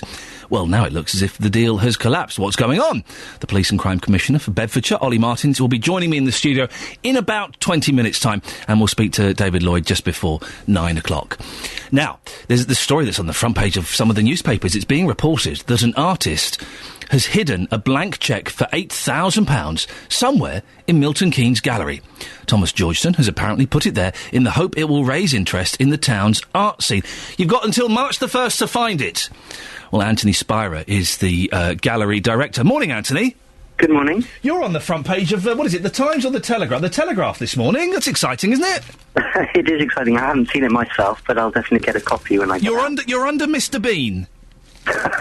How appropriate. There you go. Is this true, or is this all puff and bluster so that we end up talking about your gallery? Absolutely no idea, but either way it seems to be working. See, hang on a minute. You don't know if this is true or not? I have no idea. But I can assure you, as soon as I get in, I'll be scouring the gallery and looking for it myself. Very good for you. Do you know this artist, Thomas Georgeson? Have you heard of him? I do know him, yeah. Is he, what is he? Is he well known? My art is not too hot these days. What kind of stuff does he do? Well, I think of him primarily as a painter, to be honest, as quite a good painter, quite a lot of portraiture. He does quite realist painting. So this is, I think, a slightly unusual step for his practice, but he does also do performance art as well. Does he display in the gallery? I'm sorry? Does he display in your gallery? I don't think he has displayed yet, but we are launching a huge project this summer, which is called MK Calling, and we're inviting all artists with any connection to Milton Keynes to apply, so I very much hope he'll apply then. Can he afford £8,000? That's a lot of money to give away on a whim, isn't it? I have absolutely no idea, but as I said, if I find it, I'll be the first to test it. Are you worried, Anthony? Because he says he's hidden this, and I guess we have to take him for his word. We've not been able to get hold of him just yet, although we're constantly trying. Are you worried that maybe he slipped it in a Buddha or under a Ming vase or something like that? That people are going to be turning your paintings round and lifting up your bits and pieces, and that could be a bit dangerous, couldn't it? If only we had Buddhas and Ming vases, I'd be thrilled. No, it's a contemporary art gallery, and actually, to be honest, the artists who are exhibiting at the moment, they're really important Swiss artists, but their practice is basically to turn the world upside down. So visitors to the gallery will already find recycled, abandoned Christmas trees stuck to the ceiling, for example. What? So it'll be a bit of an adventure for visitors. Who did that? You should report them. That's vandalism. Well, the Christmas trees were just abandoned in the street, so it's finding another use. It's recycling them, extending their lives. By hanging it on a ceiling? On the ceiling, exactly. Anthony, you're bonkers. What's wrong with a good old-fashioned painting in a frame? Come on now. Well, no, there are a lot of good old-fashioned paintings in frames as well, but we like to mix it up, and some people like sculptures and installations, as well as paintings and I'm drawings. being slightly flippant, Anthony. I enjoy all of that stuff. Listen, stay on the line for a second, because our art correspondent, Justin Dealey, is, I believe, you're outside the gallery, aren't you? Yes, Ian, I am indeed, and I have to say, Ian, excitement is in the air. Really? When I arrived this morning, I said to people, the Milton Keynes Art Gallery, nah, not interested, mate. And I said, well, there's £8,000 in there. Oh, yeah, tell us more. So straight away, this has got people interested. I've been talking to people in the local area this morning, and this is what they had to say. Anthony, have a listen to this and comment afterwards. Mohammed, you have never been into the MK Gallery. Now there's a cheque for £8,000. You're going to be going in now? Yeah, of course I am. You're going to be in there. If you were to find it, what would you spend the money on? I'm not sure yet, mate. Yeah. But you're definitely going to be going in to have a look? Yeah, definitely going in, mate. Going in there now if it's open. Opens at midday? Midday, yeah. I'll be the first one in, mate. Well, Karen, like most people I've spoken to this morning, you've never been inside that gallery to our right-hand side over there. This unsigned cheque, that's going to get you in there, isn't it? Yes, definitely. Yeah. And what would you spend the money on? My daughter's getting married this year, so that would go towards that. Be absolutely perfect. But how far would you go? Would you quite literally tip the place upside down to find it? No, I don't think so. You just have a casual look? Yes. Now, Suzette, you have been inside the MK Art Gallery. What's it like in there? Very nice, very modern, very spacious and very clean. You're catching a bus now on the way to Yes, work. I On am. the way back, will you be popping in there to try and find this £8,000 I cheque? certainly will. Thank you very Good luck. much. Yeah, thank you. Bye-bye. Well, here's somebody who is an artist. Tell us what you do. I do landscapes, artists, cartoons, you name it, I just put my hand to it. So somebody who is artistic, the last time you were inside that building was 2 years ago. What was your experience like inside that building? Oh, it's amazing. The new art today is just fantastic. It's been a while. Now there's a cheque for £8,000 in there. When we next go into the MK Art Gallery? Probably in about 5-10 minutes if I get a chance. But straight away? Yeah, more or less. But it's a fantastic idea because it's going to get people in there, isn't it? It will do. It'll bring a lot of people in there. Well, madam, you're wearing a very artistic jacket this morning, looking very smooth here in Milton Keynes. The MK Art Gallery, have you ever been inside the building? No. No? No, Not at all? No. OK, so this cheque for £8,000, would that get you in the building? No. It's £8,000. Yes, but somebody else is going to find it. You don't need £8,000, do you, anyway? Who doesn't? Got to be in it to win it, Just. You have, Ian. You know, you've heard some comments there. A lot of people have never been inside the gallery before. All this talk about this unsigned cheque in there somewhere for £8,000. It's certainly got them interested. And if there is a cheque in there, of course, somebody is going to find that. But the advantage is, of course, so many people, and just a small band of those there that have never been there before, but will be going in there later on today. It kind of makes me want to ask the question, have they got security measures in place for all these extra people that are going to be turning the art gallery upside down trying to find this £8,000 cheque? Well, we can put that directly to the gallery director. Anthony, are you? Do you have security there? Are you ready for people to come rushing through? It sounds like you're going to be busy. I hope we will be busy. We'll certainly get some more people in the gallery to keep an eye on it. But as I said, most of the gallery's already been turned upside down. So hopefully that'll add to the treasure hunt aspect of this whole Right, Anthony, story. I want an honest answer from you. Okay, hand on heart, do you or your staff know anything about this cheque? Seriously. I know nothing about it. Do your staff know anything about it? They knew nothing about it. Okay. I'm looking into your eyes. I think. I can assure you, everyone will be in there before the gallery opens, looking for it. Yeah, I bet you will. So it's like, Justin, you're going to go in there and have a little look around, aren't you? A route around. I'm sticking around till midday, so I'll be in the queue from around 7:42 when this broadcast is over. I'm going to be first in that queue because I tell you what, I could do with £8,000 like many people. I'm going to be there. Anthony, is there anyone there now? Can you let Justin in early to have a little sneaky peek? We are the Yeah, I BBC. probably can. Yeah, I'll give someone a call and he can definitely have a look around. There we go, Absolutely. Justin. We've sorted it out. brilliant. Look, you're going in there. Thank you. Thank you very much. All right, gentlemen. Thank you. Justin Dealey will be inside the gallery, having a route through. And Anthony Sparrow, the gallery director, thank you very much indeed. There's £8,000 hidden somewhere in the Milton Keynes gallery. Apparently, according to this artist. Hey, if anyone knows this artist, Thomas Georgeson, maybe he lives next door to you. Maybe he lives up. Maybe he pops into your newsagents and buys a copy of the Star. If you know him, get him to give us a call. 08459 455 555. Get him on the line. We're trying to get hold of him, and we're failing miserably. It'd be good to talk to him before the end of the show, wouldn't it? Call 08459 455 555. 08459 455 555. BBC Three Counties Radio. Now, if you live in a council property, changes to benefits come in effect in April. Basically, you might have to pay more rent or be booted out if you've got what is classed as a spare room. Well, Lorraine is in Milton Keynes. Morning, Lorraine. Morning. Does this worry you at all? It certainly does, yes. You've got what's classed as a spare room, have you? I have. And do you know how much it's going to cost you? Well, they said at the moment they worked it out, and they said it would be £14, but by April it could go up again. So what, £14 a week? Yes. So that's nearly £60 a month. Yes. And how are you going to cover that? Well, I said to them, I don't mind sort of like paying £5 a week, but that is an astronomical amount to pay. And they said, you've got no other choice. It's either that or you downsize. So I'm going to ask you some questions, Lorraine, because there will be some people listening who will be kind of scratching their heads at this, OK? Mm-hmm. Do you smoke?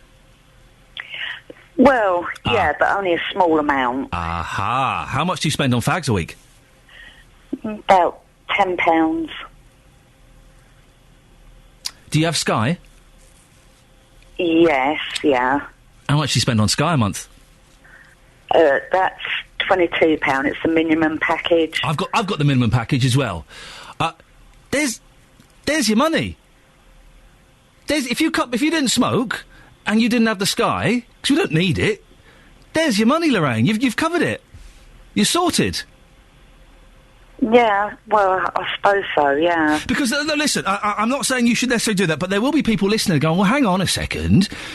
If Lorraine can afford to spend a tenner a week on cigarettes and 22 quid a month on having so many channels, and I've got that package, and there are so many channels I don't watch, I'm thinking of getting rid of it to save a few quid, then why should she be helped? Then surely if you got rid of those, Lorraine, then you could cover that that extra money you have to find, couldn't you? Everyone's having to make cutbacks these days.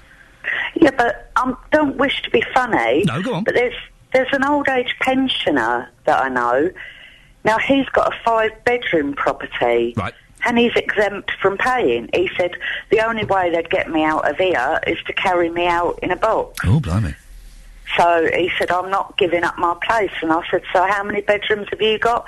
He said, 5 bedrooms. Wowzers. I mean, that is a heck of a lot. That is a lot of bedrooms. It is. It certainly is, yes. It does seem a little bit one-sided, and we're certainly hearing stories. How long have you been in this house for, Lorraine? Almost 11 years, but I'm epileptic, and I need that spare room at times for people to sort of like stay. Yeah. And they said that doesn't cut no ice at all.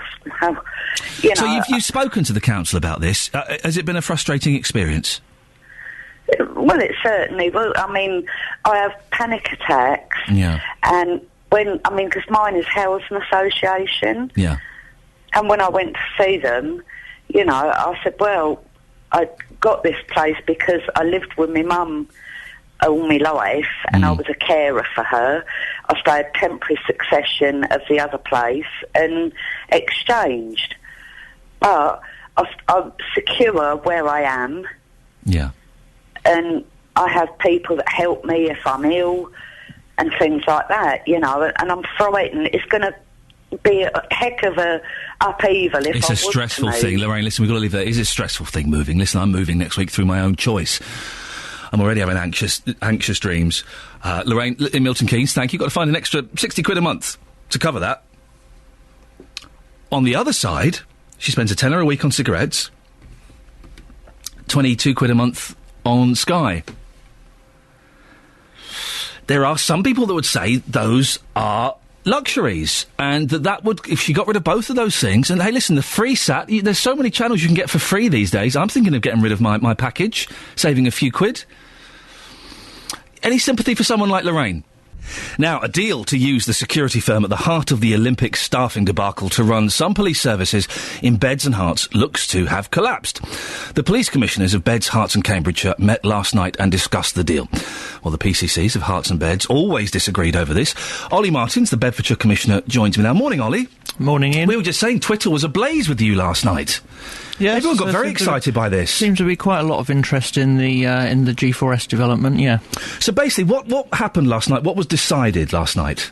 Well, the three of us considered a report that was put forward by the 3 chief constables, which basically identified that the Lincolnshire G4S contract that we've been looking at was not suitable to our needs. So what does that mean then? So you're not going to get rid of the backroom staff? You're not going to replace them with private sector?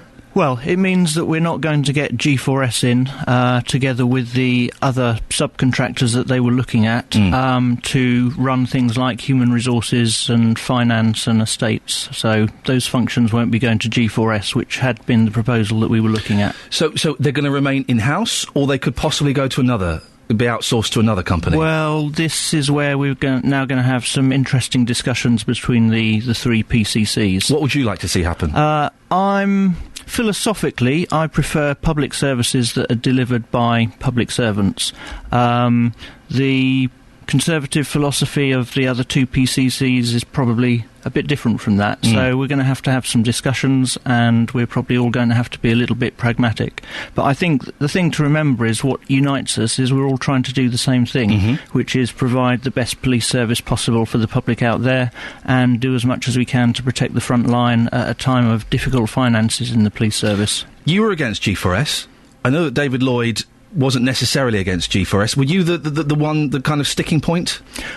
Well, the report that we received from the three chief constables was unanimous. When did you receive that report? That was yesterday. Okay. So in terms of the risks with the Lincolnshire contract that it identified for us, I mean, their recommendation was unanimous, and when the three PCCs considered it, we were also unanimous. So we were all on the same page on this. G4S are a little bit upset because obviously this was a big gig for them, and they're saying that they could have saved you £100 million over 10 years. Yeah, big savings. They also said that they were going to deliver Olympic security, and that went well, didn't it? Well, yeah, there are some people who would suggest that perhaps that was slightly farcical. So you're kind of keen to keep it in-house. If you stay at that position, the other two will have to follow with you, won't they? Otherwise, it breaks up that kind of partnership you set up. Well, I mean, the reason why I didn't just come into office and say we're not doing G4S, and why I kept talking about things with my other two colleagues, was that I hoped we would all arrive on the same page and that eventually we'd all draw the same conclusion about that contract. And I'm glad that that's happened.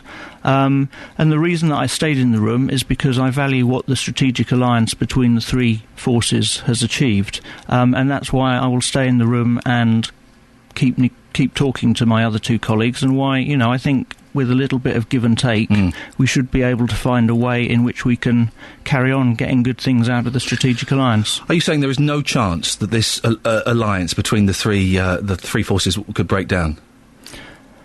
I don't think so. No, because I think we all three of us appreciate what it's achieved for our separate forces and for the public in the three counties that we serve. And I think we can see that it can deliver more good things in terms of transforming the way that police services are delivered and protecting the front line.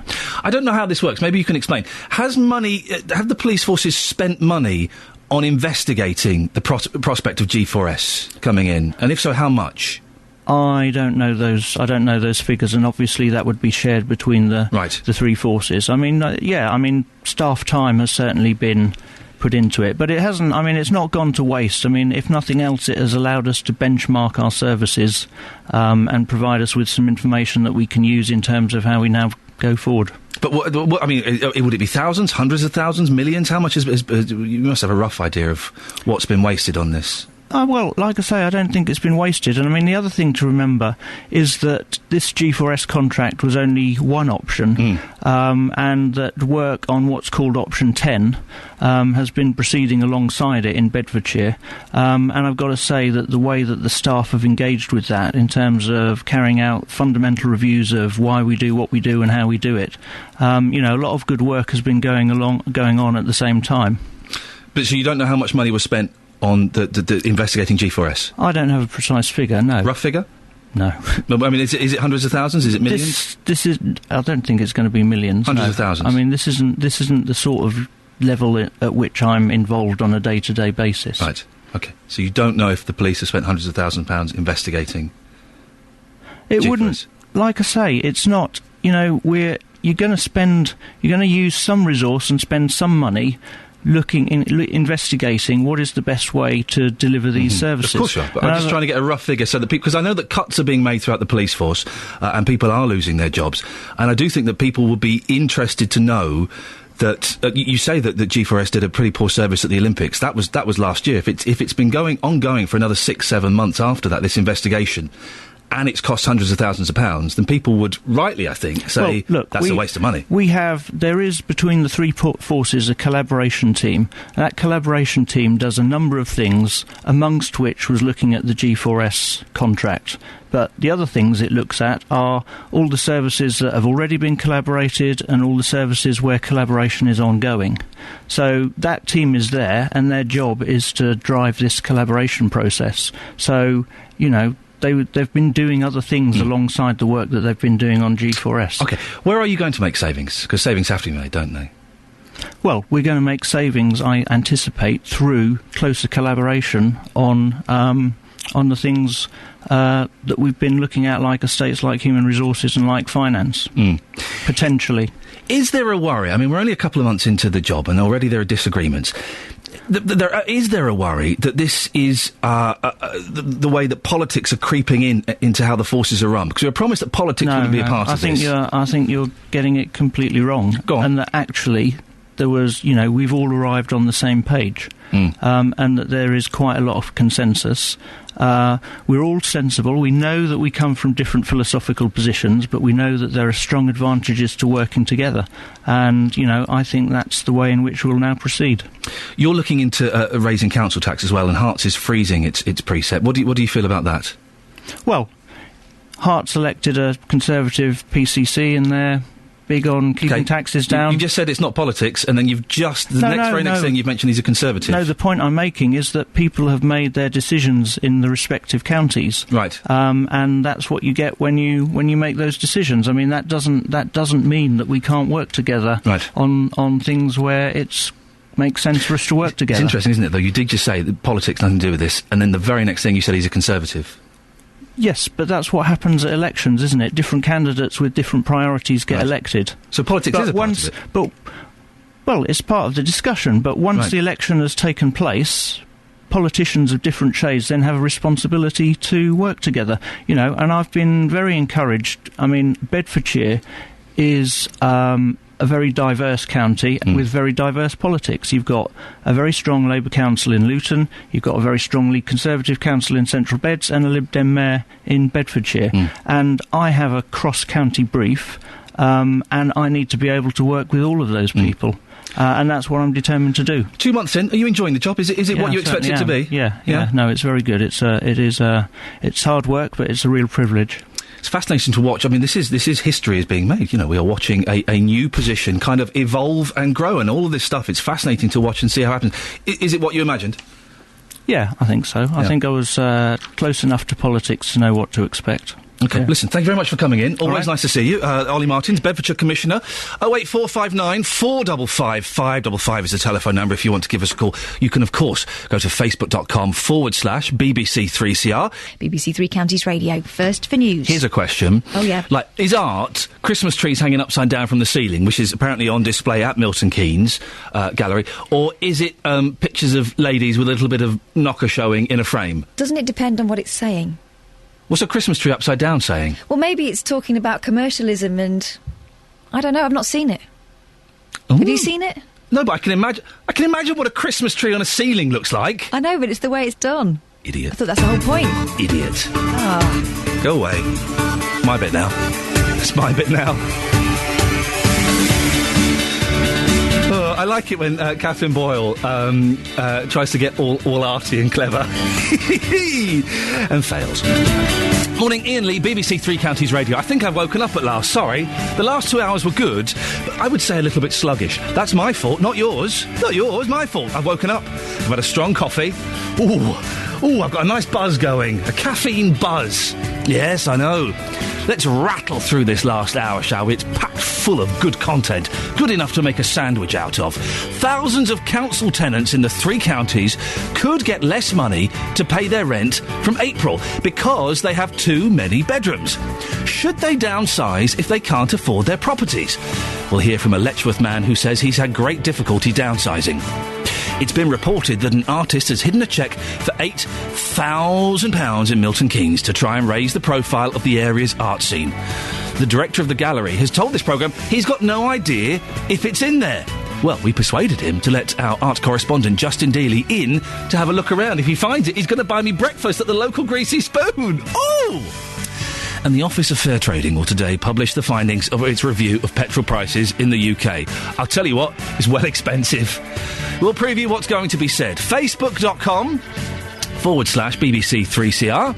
You can send me a text, 81333. Start your text 3CR. Put your name on it, otherwise I'm not going to read it. And best way to come on is you can give me a phone call, 08459 455 555. BBC Three Counties Radio. I'm really into kind of saving petrol, just for my own pleasure at the moment. Not saving it as in I put it in little bottles and keep it under the bed. That's crazy. But trying to conserve my petrol usage. Got a 6-year-old Polo. And for the last 2 years, I know this is so sad. I know this is sad, but this is one of the things that keeps me young and happy. For the last 2 years, I've been trying to get over 400 miles out of one tank of petrol. And I get to 378, 382. My highest was 387. Yesterday, 405 miles. I did it! I totally did it, and I was so excited. It was touch and go. It was, it was way, way, way on the empty gauge, and it was, I was driving on fumes. 405 miles for one tank of petrol. That's brilliant, isn't it? Driving slowly, pumped up my tyres, took all the junk out. Wonderful. Yeah, I know. That's good. Is it good? We'll discuss petrol in a little bit. Now, if you live in a council property, you may be worried about changes to the benefit system which comes into effect in April. More than 65,000 tenants across the 3 counties could struggle to pay their rent and risk possible eviction under the changes. That's according to a National Housing Federation report. Well, this morning we're looking at the impact the so-called bedroom tax could have. Welfare reforms will cut the amount of benefit that people can get if they are deemed to have a spare bedroom. Multiple sclerosis sufferer Alison lives in a council house in Dunstable with her husband and son. She fears she won't have enough money to pay her rent. I don't know where we're supposed to cut back on. We don't go out, we don't drink, we don't smoke, we don't, we just live hand to mouth, week to week, and it's going to be very, very difficult. And this is because I didn't choose not to work. I didn't choose to become ill. And now it's almost, I feel, I'm being punished for being ill. Like it is wrong to be ill, and that is how people look at it. I think that a lot of us are lying. We take money we're not entitled to, which isn't true. We don't live on a vast amount of money, and to leave my home will unsettle me. I can't see in the long run it's going to be very good for me. Along with the physical illnesses, I do suffer with depression, and to be moved out of a home that I've loved and that we try and look after, it's going to be upsetting, because I just can't see that we can ongoingly now, forever, find almost £100 a month to pay. I just can't see where we can cut back and how we can do it. So unless something changes, I can see that we probably will be forced to move into a smaller place. Well, that was Ewan Duncan there speaking to a resident who's concerned about this. We can talk now to David Delaney from Letchworth, who's been trying to move to a smaller flat for some time. Morning, David. Morning. What's your experience of trying to downsize the property that you rent? The local area has a scheme on a home property to the website, and basically you sort of you ask people whether they want to come and look at your place, whether you want to look at theirs. And as soon as people discover I'm in a flat, they're not interested. Oh, really? Yeah. Everyone wants gardens. I can understand that. Yeah. I live in a 3-bedroom flat. Oh, nice. It's very nice, actually, but, I don't need it. I live on my own, so I only need a 1-bed. I was given this when I moved in here, because my son at the time was younger and was staying with me quite a lot, and their policy at the time was anything above first floor, doesn't matter if it's 2-bed, 3-bed, you take it, and that's the way it goes. So how long have you been there, David? About 13 years. OK, so you've been there a while. Yep. Are you worried about these benefit changes? Is it going to affect you? Definitely. I mean, I've just had my medical for the swap over to ESA, and like most people that take that medical, I failed it. Yeah. So I'm now waiting to find out whether I can go on to job seekers. Then obviously we've got the council tax change and the housing benefit change, and I know for a fact that I'm going to be at least £100 a month worse off. And as the previous lady said, where are we supposed to find this from? Well, I have to ask the same questions that I asked her. Do you smoke, David? I don't smoke. Do you have Sky? I don't have Sky. I can't even afford a TV licence. Really? Yeah. Really? OK. Yeah. So what are your options then? The options basically are to go back on the housing register, and then be told, I'm adequately housed, and that could take God knows how long to change, or to, try and get some help to downsize. Now, the local area, their policy is to help people in 3-bedroom houses, because apparently 3-bedroom houses are their largest, what they've got the most of. So they're trying to encourage people to move out of the three-bedroom houses.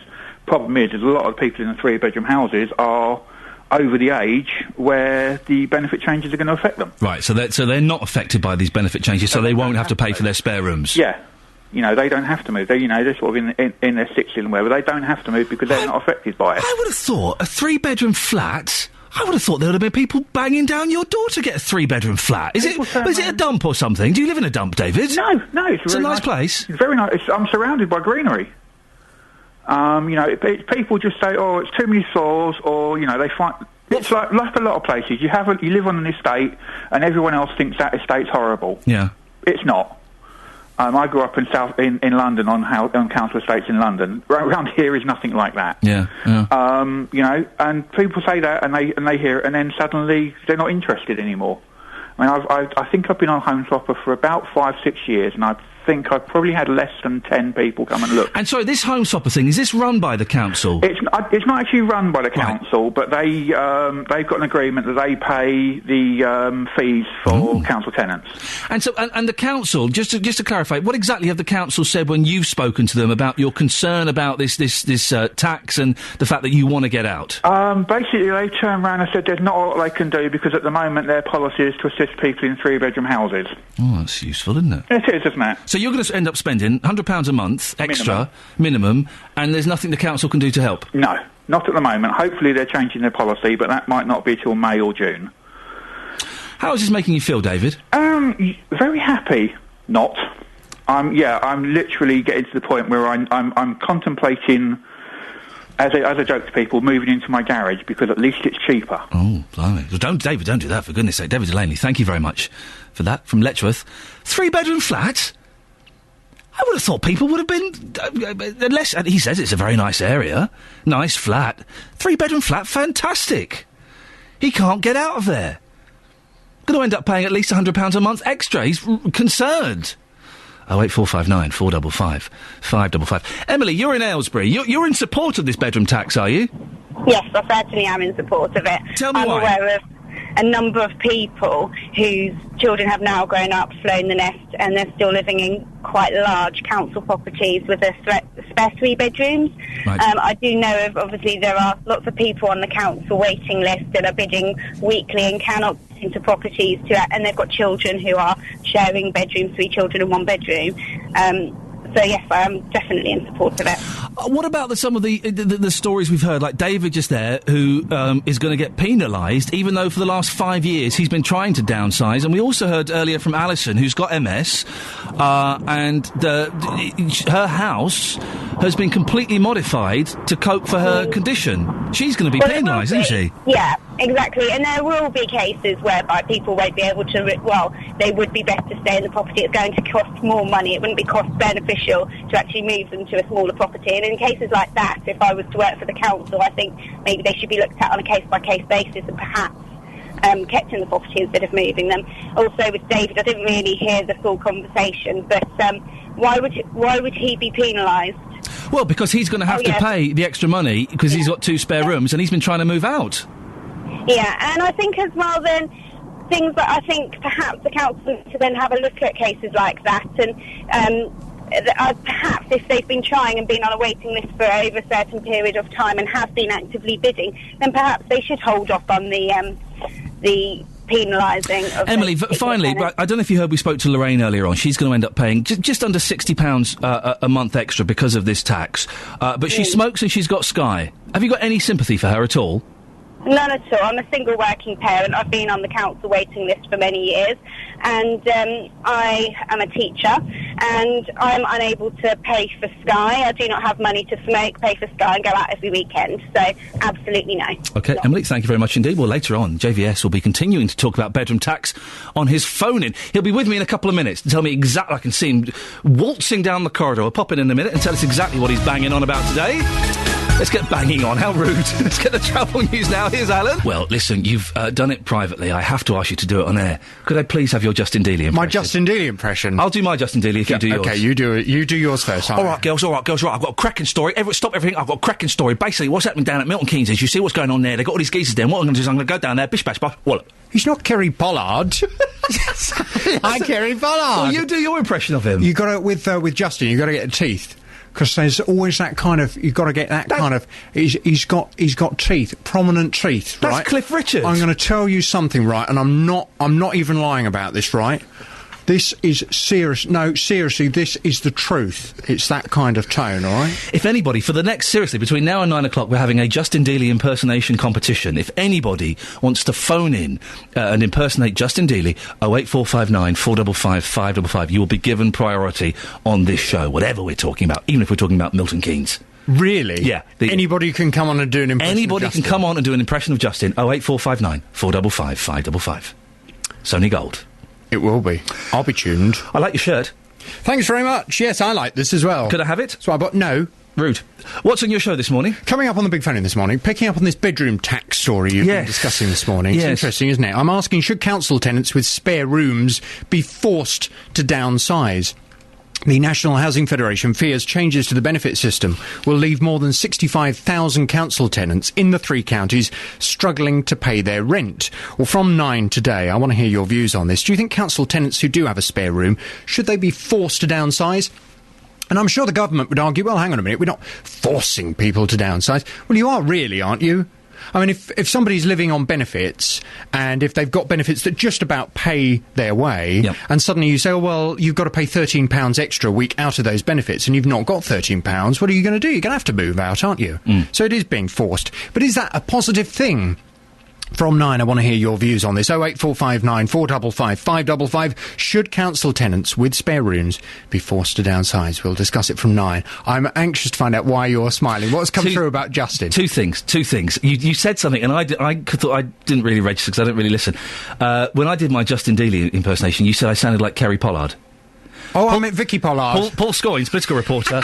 Tell JVS he means Vicky Pollard, not former St Albans MP Kerry Pollard. It's true. Who's Northern? And Justin Dealey's with us now. Morning, Justin. Yes, hello, Ian.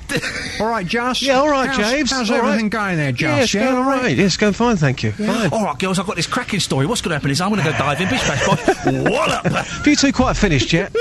Justin, I am throwing this out to the listener. We are having an impersonate Justin Dealey competition now. No prize, just for fun. And if you want to impersonate me, Justin Dealey, 08459 455 555. Try and beat the record bank. I've got a million songs in here. You'll never beat me. Sounds like great fun. Sounds like bullying, actually. I'll deal with this later on. I'll be dealing with it later. The bullying card. Well, do you want to try and do would you like to do an impersonation of JVS? Oh, yes. Coming up on a phone-in today. It's a big phone-in today. Give us a call right now. 08459 455 555. I'm Jonathan Vernon Smith on BBC's 3 Counties Radio. How was that? That was actually excellent. Yes. I thought it was JVS. That's why I used to even stand in for you, because I sounded like you when I put the accent on. It's exactly what you sound like. How dare you? I'm only going to say this, and I shouldn't say this. This is only my opinion, not the opinion of the BBC. Oh, it's awful. It's awful. Right, you girls. What blazes? Stop it. Right, Jonathan, out you go. Thank you very much indeed. Excellent stuff. Bye, Josh. Yeah, see you, Josh. Yeah. Bye, James. Oh, dearie me, you're so naughty.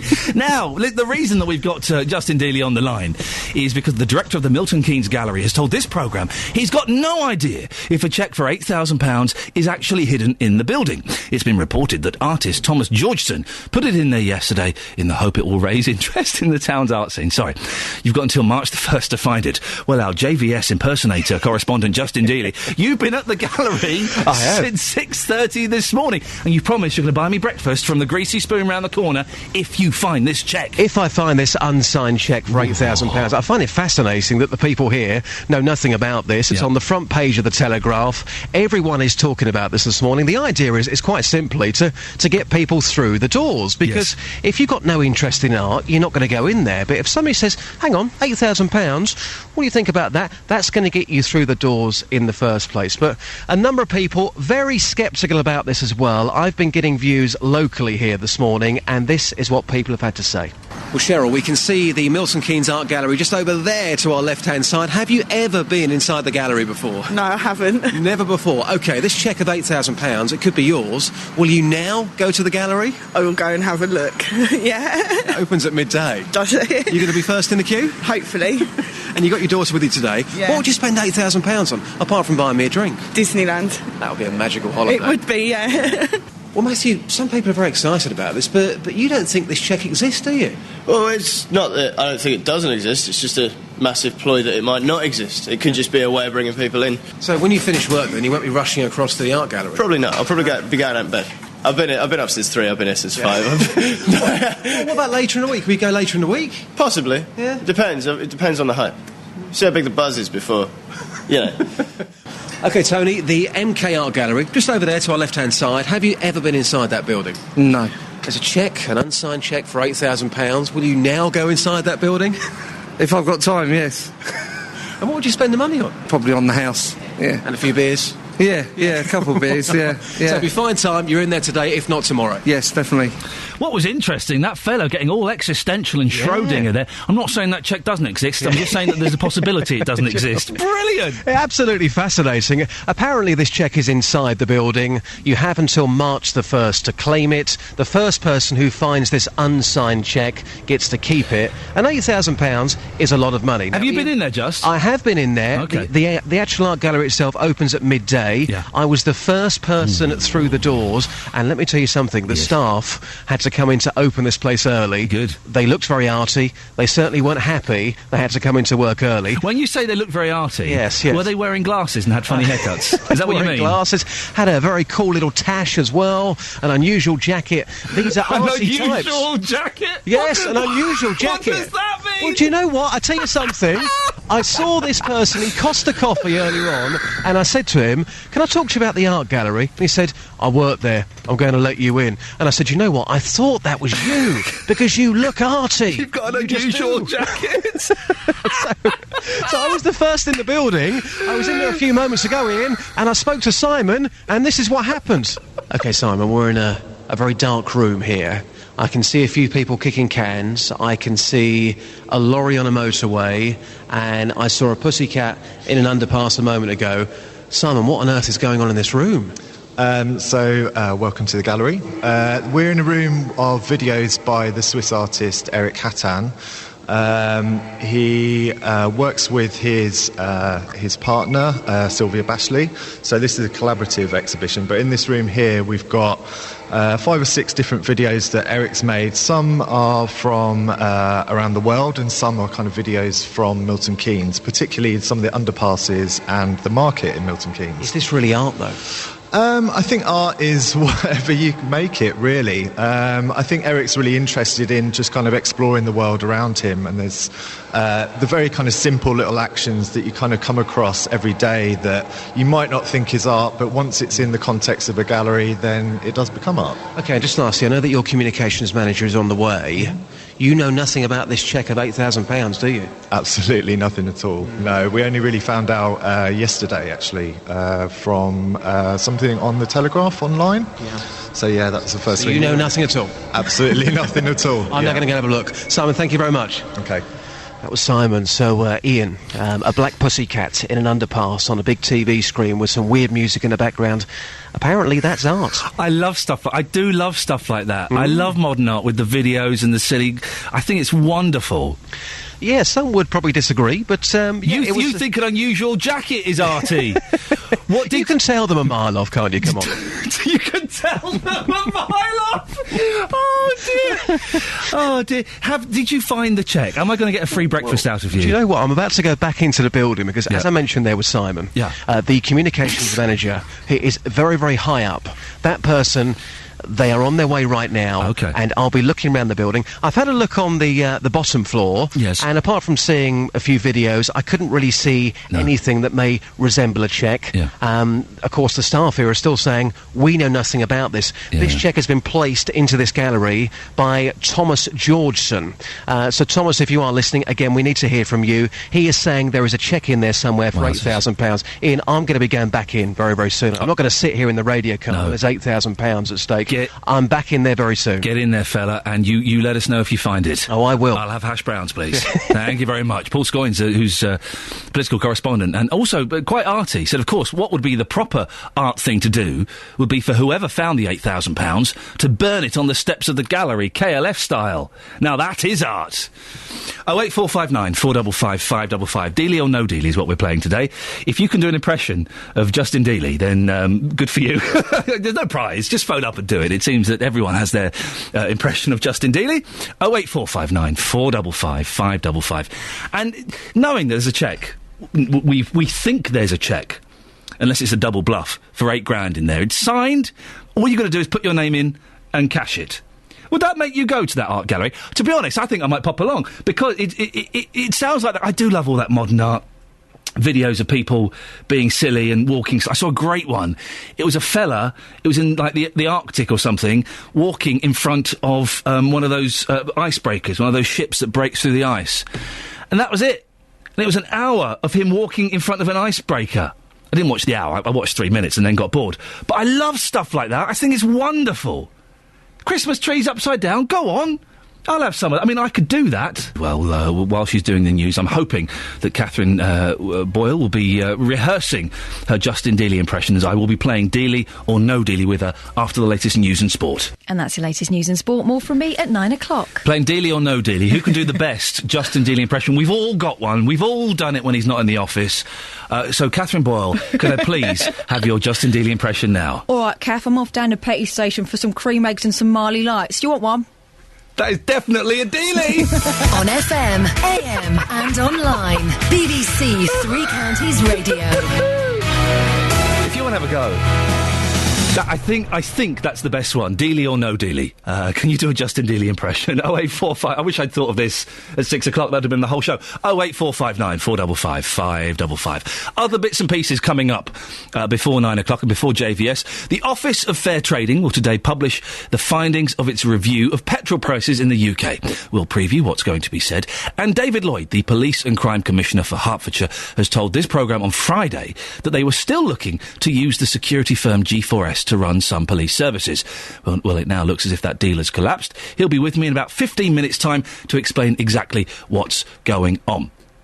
Now, as I said, the Office of Fair Trading has published its findings on the price we pay for petrol and diesel. It follows accusations that the market is suffering from a lack of competition. The AA has said cheaper wholesale costs are not being reflected at the pump. Well, Quentin Wilson is from the Fair Fuel UK campaign and joins me now. Morning, Quentin. Morning. What is the OFT likely to say today? Well, I hope they're going to say they're going to have a look at this, because whenever I ask the oil and fuel industry about pricing and about how it works and all this upstream and downstream stuff and tell me about the transparency in wholesale prices, it is like explaining your hobbies to a pillar box. It's a completely one-way street. They never tell you anything, and they really are rubbish at explaining how their market works. And there's stuff that looks so wrong. When the price of oil goes down, it takes, or at least last year it took as long as 6 weeks for that price to be reflected at the pumps. Why is diesel in the UK so much more expensive than in Europe? Why is it 7.5p more on a motorway than it is in a rural area, and things like that? So there's lots and lots of questions. I hate that. I never fill up at a service station unless I'm absolutely desperate. It's a rip-off. It is completely, and it's wrong. And I know they say, well, there's more cost of getting the stuff to the service stations, but it's not that much. They say that. I had someone on a couple of weeks ago who said that, and I was going, well, hang on. How come the last petrol station before the motorway is always 5 pence more than the one 3 miles down the road? Oh, it's the cost of getting... It's not the cost of getting it there. It doesn't make any difference. It's a few quid more in diesel, and it's certainly not 4 or 5p extra a litre. And this is the sort of stuff we need to challenge routinely. America's done an investigation, the Germans are doing it now, and then there's the issue of the oil prices, the fact that could be manipulated by the blokes with the 25 grand shoes and 50 grand watches. I am really uncomfortable with the fact that there's no real serious demand for oil at the moment in the Eurozone or in the US, yet prices are going up and up and up. This doesn't compute. How much more expensive can it get, Quentin? We've seen it kind of go down a little bit, because it was close to sort of 136, 137. Now it's down to about 130 if you go to the right places. How much higher can it go? Well, diesel worries me. I saw diesel at 148 last week, and it's the most expensive it's ever been. Historically, we now have the most expensive petrol in the UK for the last 100 years, and if it goes over that threshold of £1.50 a litre, which, if you'll forgive me in old money, is £7.50 for a gallon, for me it's the end of the world. I mean, it'll just cripple businesses and families and people trying to get work, and I've just got to get this investigation and make sure we are paying as little as we can for fuel. Will this make any difference whatsoever? Well, look, I took on the government with Fair Fuel last year, and we managed to torpedo 12p's worth of duty rises, and that was a real achievement. It's a big organisation. It's a huge industry. It's worth trillions and trillions of dollars. But if it gets them to quicken up the process, if it gets them to begin to be more transparent, if it gets them to communicate with us better, then that's good. I have to begin the process somewhere, and if the OFT are beginning it now, that's great. Hey, Quentin, going off on a slight tangent, I've got a 6-year-old 1.2 Polo. Yesterday, for the first time ever, I got over 400 miles, 405 miles on one tank of petrol. That's great. How many good, miles to the gallon is that? Oh, I don't know. Don't make me do maths and stuff. You've got a trip computer on it. It could give you your average fuel. Oh, I don't want to do now it's gone all confusing. You've taken the magic out of it. That tell you how many miles you get to the gallon. But that's great. I mean, that must be about 60. And that's just because you've changed your driving style, yeah? Because I've changed. I pumped up the tyres and I'm just going slower. I'm just going slower and I'm saving a few quid. It is amazing. It can make a 25% difference to your petrol consumption. There you go, you see. Quentin, listen, lovely to talk to you. Thank you very much indeed. Quentin Wilson there. Quentin won't remember, but many years ago I did a pilot for a TV show with Quentin Wilson. Me, Quentin Wilson and a lady whose name escapes me. It was produced by Bob Mortimer, and we were all trained to be hairdressers. I know! We had a day's training. I was trained in a salon, right, where the haircuts cost £100. £100 haircut. And I got a couple of free haircuts out of it, let's be honest. I got a couple of free £100 haircuts. They weren't worth £100. You wouldn't pay £100 for a haircut. But yeah, so Quentin and I had a day of learning to style. Have you ever washed someone's hair in a hairdresser's basin? It's really hard. And then I got to cut a lady's fringe. It was the most exciting and awful thing I've ever done in my life. She had a wonky fringe. Well, talking about petrol prices there, we can now talk to Steve, who's a haulier from Dunstable. Steve, how have petrol price rises affected you and your business? I would say that it's my major expenditure in the business, the fuel prices. I mean, people that run commercial vehicles these days are really up against it. I mean, it's over 60% of the cost that goes out on the business. And it's just getting harder and harder to survive out there, to be honest. Listen, I wince every time I fill up my little Polo with petrol. It must be costing you guys a fortune. Any idea how much it's costing you a year? To be honest with you, I've given up adding it up. Really? In the sense that the commercial vehicles I operate do 6 to the gallon. So if you're going out and looking at a day's work, then you'll burn anything between 150 to 200 pounds a day in fuel. Wow. So over the past year and a half, my business has shrunk to the point where it's just me, basically, and I'm in survival mode. So we look at every penny we spend, and we get our fuel where it's cheapest. And you will be amazed, hauliers in this country, if they're filling up off a fuel card, which is a bulk buy, are paying 5p less at the pump than the general public. And the prices and the way they do fuel prices in this country make no sense whatsoever to the man in the street. I mean, I fill up at supermarkets, a commercial vehicle, I fill it up at a supermarket, because some weeks you get a different price every week that comes across in a text message on a Friday, and you can fill up 2 or 3p a litre cheaper at a supermarket than a bunker price where you're buying in bulk. None of it makes any sense to the general public, but the general public, I think, are a little bit more proactive now as far as finding cheaper fuel. Well, you say more proactive, Steve. I remember, 12 years ago, 13 years ago, the fuel protests where people were blocking the streets and there was no petrol. Everyone seems to have kind of given up now, haven't they? And we just sort of shrug our shoulders and accept it. I think people just think they're banging their head against a brick wall, to be honest, because if you think about the government has frozen fuel duty, like Quinton just said, 12p a litre has been offset. But every time the fuel company puts their prices up, who gets the majority of that increase? It goes to the government. Out of every pound, 70 pence of that goes to the government anyway. You know, every penny, 70% of that penny goes to the government. So they're getting their fuel increases. So they don't jump up and create a stink when the fuel companies want to put their prices up. The good old days was when it used to be on news at 10. People, it'll be on the news, there's going to be a fuel increase. So everybody had the knowledge. But now, you get out of bed in the morning, go to the fuel station to fill up, and lo and behold, the price has gone up. Because we're all so complacent where that's concerned. Steve, listen, we're going to end it there. Thank you, Steve Haulier from Dunstable, saying there that petrol is his biggest outlay. It is expensive, and I see it at 133. I think, that's cheap. We'll have some of that. 08459 455 555. 20 minutes if you want to give us a call and do your Justin Dealey impression as we play Dealey or No Dealey. Jenny's in Bricket Wood. Morning, Jenny. Good morning. You've not called in for Dealey or No Dealey. You've called in on the slightly more serious topic we've been discussing this morning of the bedroom tax. That's right. I think there's a bit of a misconception amongst many of the public that this is on what you would call empty rooms, where children have flown the nest and you've got a couple living in perhaps a 3-bedroom property and only needing the 1 bedroom. I think a lot of people don't know that it's actually going to affect families as well. So, for instance, a couple with a son and a daughter, perhaps aged 7 and 8, or similar sort of ages, at the moment would quite likely have a room each, and they would have been allocated a council house, which they've been living in for some years on that understanding.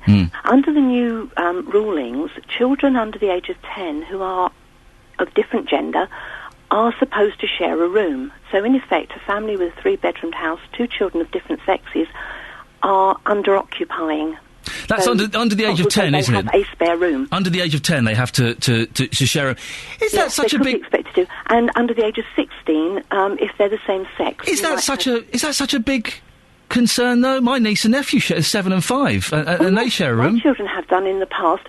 My point is that they've been occupying this property because, perhaps for a good number of years, because that was considered appropriate accommodation for them. And now, if you like, the goalposts have moved. And in another year or 2 down the line, once one of them hits 10, they then don't have to pay that tax anymore. So no family is going to want to move for a few years and then move again when it becomes necessary for the children to have separate rooms. It is confusing, and it does seem, I guess if there is an unfair aspect of this, or one of the unfair aspects seems to be, that it's going to happen immediately, and that, there's no... It's a sudden moving of the goalposts. There's no kind of easing into this. Situation. And the same situation would arise with children of the same sex who are under 16. So you might have several little girls or little boys all sharing a bedroom and not be... Well, they can ask for a larger accommodation, but then they have to pay that extra amount because the council would say they have a spare room. And I think that's a misnomer. OK, Jenny, thank you very much. We did touch on that point earlier on, but thank you very much for just reminding people who perhaps missed that. Kids sharing a room... that happens, doesn't it? It happens, it's fine. Yes, it's unfortunate if you're going to get stung because you've got those 2 rooms, but if you get moved into a place that's it's kids sharing a room, it's not ideal. Of course it's not ideal. But a 7-year-old boy and a 5-year-old girl, they can share quite happily. Bunk beds, isn't it? Everyone loves a bunk bed. 08459 455 555. After 9 o'clock, JVS will be running along with this one. He'll be asking, should council tenants with a spare room be forced to downsize? 08459 455 555. You can email him as well now if you want. jvsshow@bbc.co.uk. Put your number and your details and kind of a little sentence about what you want to say, and the team will no doubt get back in touch with you. Across beds, hearts and bucks, this is BBC Three Counties Radio. Now, this is very exciting. It's being reported that an artist has hidden a blank cheque for £8,000 somewhere in Milton Keynes Gallery. Thomas Georgeson has apparently put it there in the hope it will raise interest in the town's art scene. Well, it's the front page of the Telegraph. We've been banging on about it all morning. It's doing something, isn't it? You've got until the 1st of March to find it. Well, our arts correspondent, Justin Dealey, has been at the gallery all morning. Justin? Oh, yes. Good morning, Ian. Hope you're well. Yes, I'm outside the... Is that your posh voice? It is, yes. It's terrible. It's like, it's like when you're drunk, right, and you don't want your mum to know you're drunk, so you try and sound sober. That's what you just did then. Oh, no, Mummy, I'm absolutely fine. I haven't been drinking at all. But no, I'm actually outside the gallery at the moment, and been speaking to people all morning here. Most people have never been to the gallery before. They're going to be in there later on looking for this blank cheque. I've been inside the gallery. I've seen those upside-down Christmas trees. The thing is, Ian, it's all spaced out, so quite where this cheque will be, I don't know. But the staff are still sticking to their story. They are saying they know absolutely nothing about this at all. Very quick question here to Catherine Sorensen. Catherine is the communications manager of the Milton Keynes Art Gallery. Catherine, welcome to the programme. You're live across Beds, Hearts and Bucks. Very simply, is this a hoax? Hi, Justin. Hands on heart. The first... I got a call from the Telegraph yesterday, and the staff team and I went through the space and we couldn't find a thing. Whether it's a hoax by Tom or not, I just can't answer that. Right, OK, so you can't answer that question. Just lastly, we've heard from lots of people who will be here at midday when you open. Have you got extra security in place to deal with this? Obviously, we've got a responsibility to look after the work, so we will make sure we've got the right team to look after the work and manage the numbers coming through the doors. There you go, Ian. So apparently they can't say whether it's a hoax or not, but they have got extra security in place, and this place is going to be very, very busy from midday today. All those people looking for that unsigned cheque of £8,000. Dealey, to be honest, have you found it? And you're just playing cute here. Come on. Catherine can back me up. Catherine, you can tell Ian right now, I have been looking, but I haven't found it, have I? I haven't checked his pockets. Would you like me to? Frisk him down, please, and frisk him and we'll find it. I don't trust Dealey as far as I could throw him, which isn't very far, as he's a very tall gentleman. Now, a deal to use the security firm at the heart of the Olympic staffing debacle to run some police services in Beds and Herts looks to have collapsed. The police commissioners of Beds, Herts and Cambridgeshire met last night and discussed the deal. The PCCs of Herts and Beds always disagreed over this. Well, David Lloyd, the Herts Commissioner, joins me now. Morning, David. Morning, Ian. You must be disappointed, because last week you were telling me that the deal was still alive and you were all set. Well, what I said last week, I think, and certainly what I'm saying this morning, is that this is always going to be a judgment based on evidence. We've talked this through. We didn't want to make a very, very swift decision on the 16th of November, 22nd of November. It's right and proper that we look at the evidence in front of us. This isn't really about whether or not we can outsource services. This is about whether or not this particular deal worked in these particular circumstances. And it's a very complicated set of circumstances. We've got three forces collaborating and working together, and it was whether or not we could stretch the Lincolnshire deal so that it would work across those three forces. We've come to the professional conclusion, on the advice of the Chief Constables, that it wouldn't work. Do you feel let down by Ollie Martins? Because he was against this from the start, wasn't he? Well, not at all. As you rightly say, he was against it from the start. And what the great thing about working with politicians is you do get some straightforward, blunt talking about what you want and what you don't want. And I'm not at all disappointed by that. I knew exactly which position he was taking. However, this hasn't ruled out using the private sector in the future. And indeed, it hasn't, as far as Hertfordshire is concerned, ruled out using G4S for any services in the future. Oh, really? It's just about this specific contract. And that is a very important point. So you're saying that you could possibly go solo on this? No, what I'm saying is we could possibly use G4S in the future. I think the specific... we are very much committed to the strategic alliance, the collaboration, or whatever you want to call that project. Yeah. We're working very closely with Cambridgeshire and with Bedfordshire. Clearly, we want to continue doing that, and for those services, we're not going to be using G4S for that specific deal. However, I'm very, very happy to look at the private sector, and I'm very happy to look at G4S in the future as things come up. Looking at G4S for Hertfordshire or as part of this kind of group? Because Ollie Martin seemed very against G4S when he came in earlier. Well, my understanding is that Bedfordshire already use G4S for some services, so I don't think it's against G4S. And one of the dangers about this whole debate was that it has tended to become polarised around G4S or not G4S. What's the important thing is providing efficient and effective policing for me in Hertfordshire. How has this happened so quickly? Because on Friday, you were talking about this deal and talking about G4S possibly being in the running, and then last night it all fell through. What happened so quickly that changed your mind?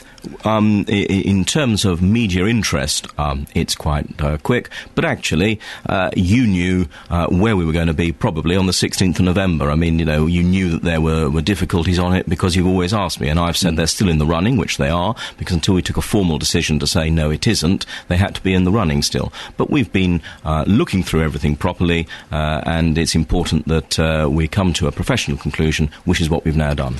Is it going to be difficult working on projects together? Because there are going to be disagreements. You do come from different backgrounds. Is it going to be hard to agree on things? Not at all. Ollie has the best interests of Bedfordshire in mind. I have the best interests of Hertfordshire in mind. We'll work together where we can work together, and where we can't, we will properly say, no, we can't do things there. There's no animosity between us. The only issue is one of whether or not we feel that the best way of delivering policing and support services is via private sector or not. I believe much of it is. Ollie doesn't have quite the same view, but I think you'll find that he's quite happy to look into the private sector. He's just specifically didn't want G4S for that contract. Is this... there is the argument that politics shouldn't be involved in this, and I know that lots of, when in the run-up to all this, it was all about, this isn't about politics. But it would appear that politics are creeping into this. You're from a Conservative background, Ollie is from a Labour background, and this doesn't kind of fit in with the Labour approach to the police. Does that mean that politics are integral to these decisions, whether we want them to be or not? Always have been. Remember, the whole thing started before we had police and crime commissioners, when I was chairing the police authority, and before even that.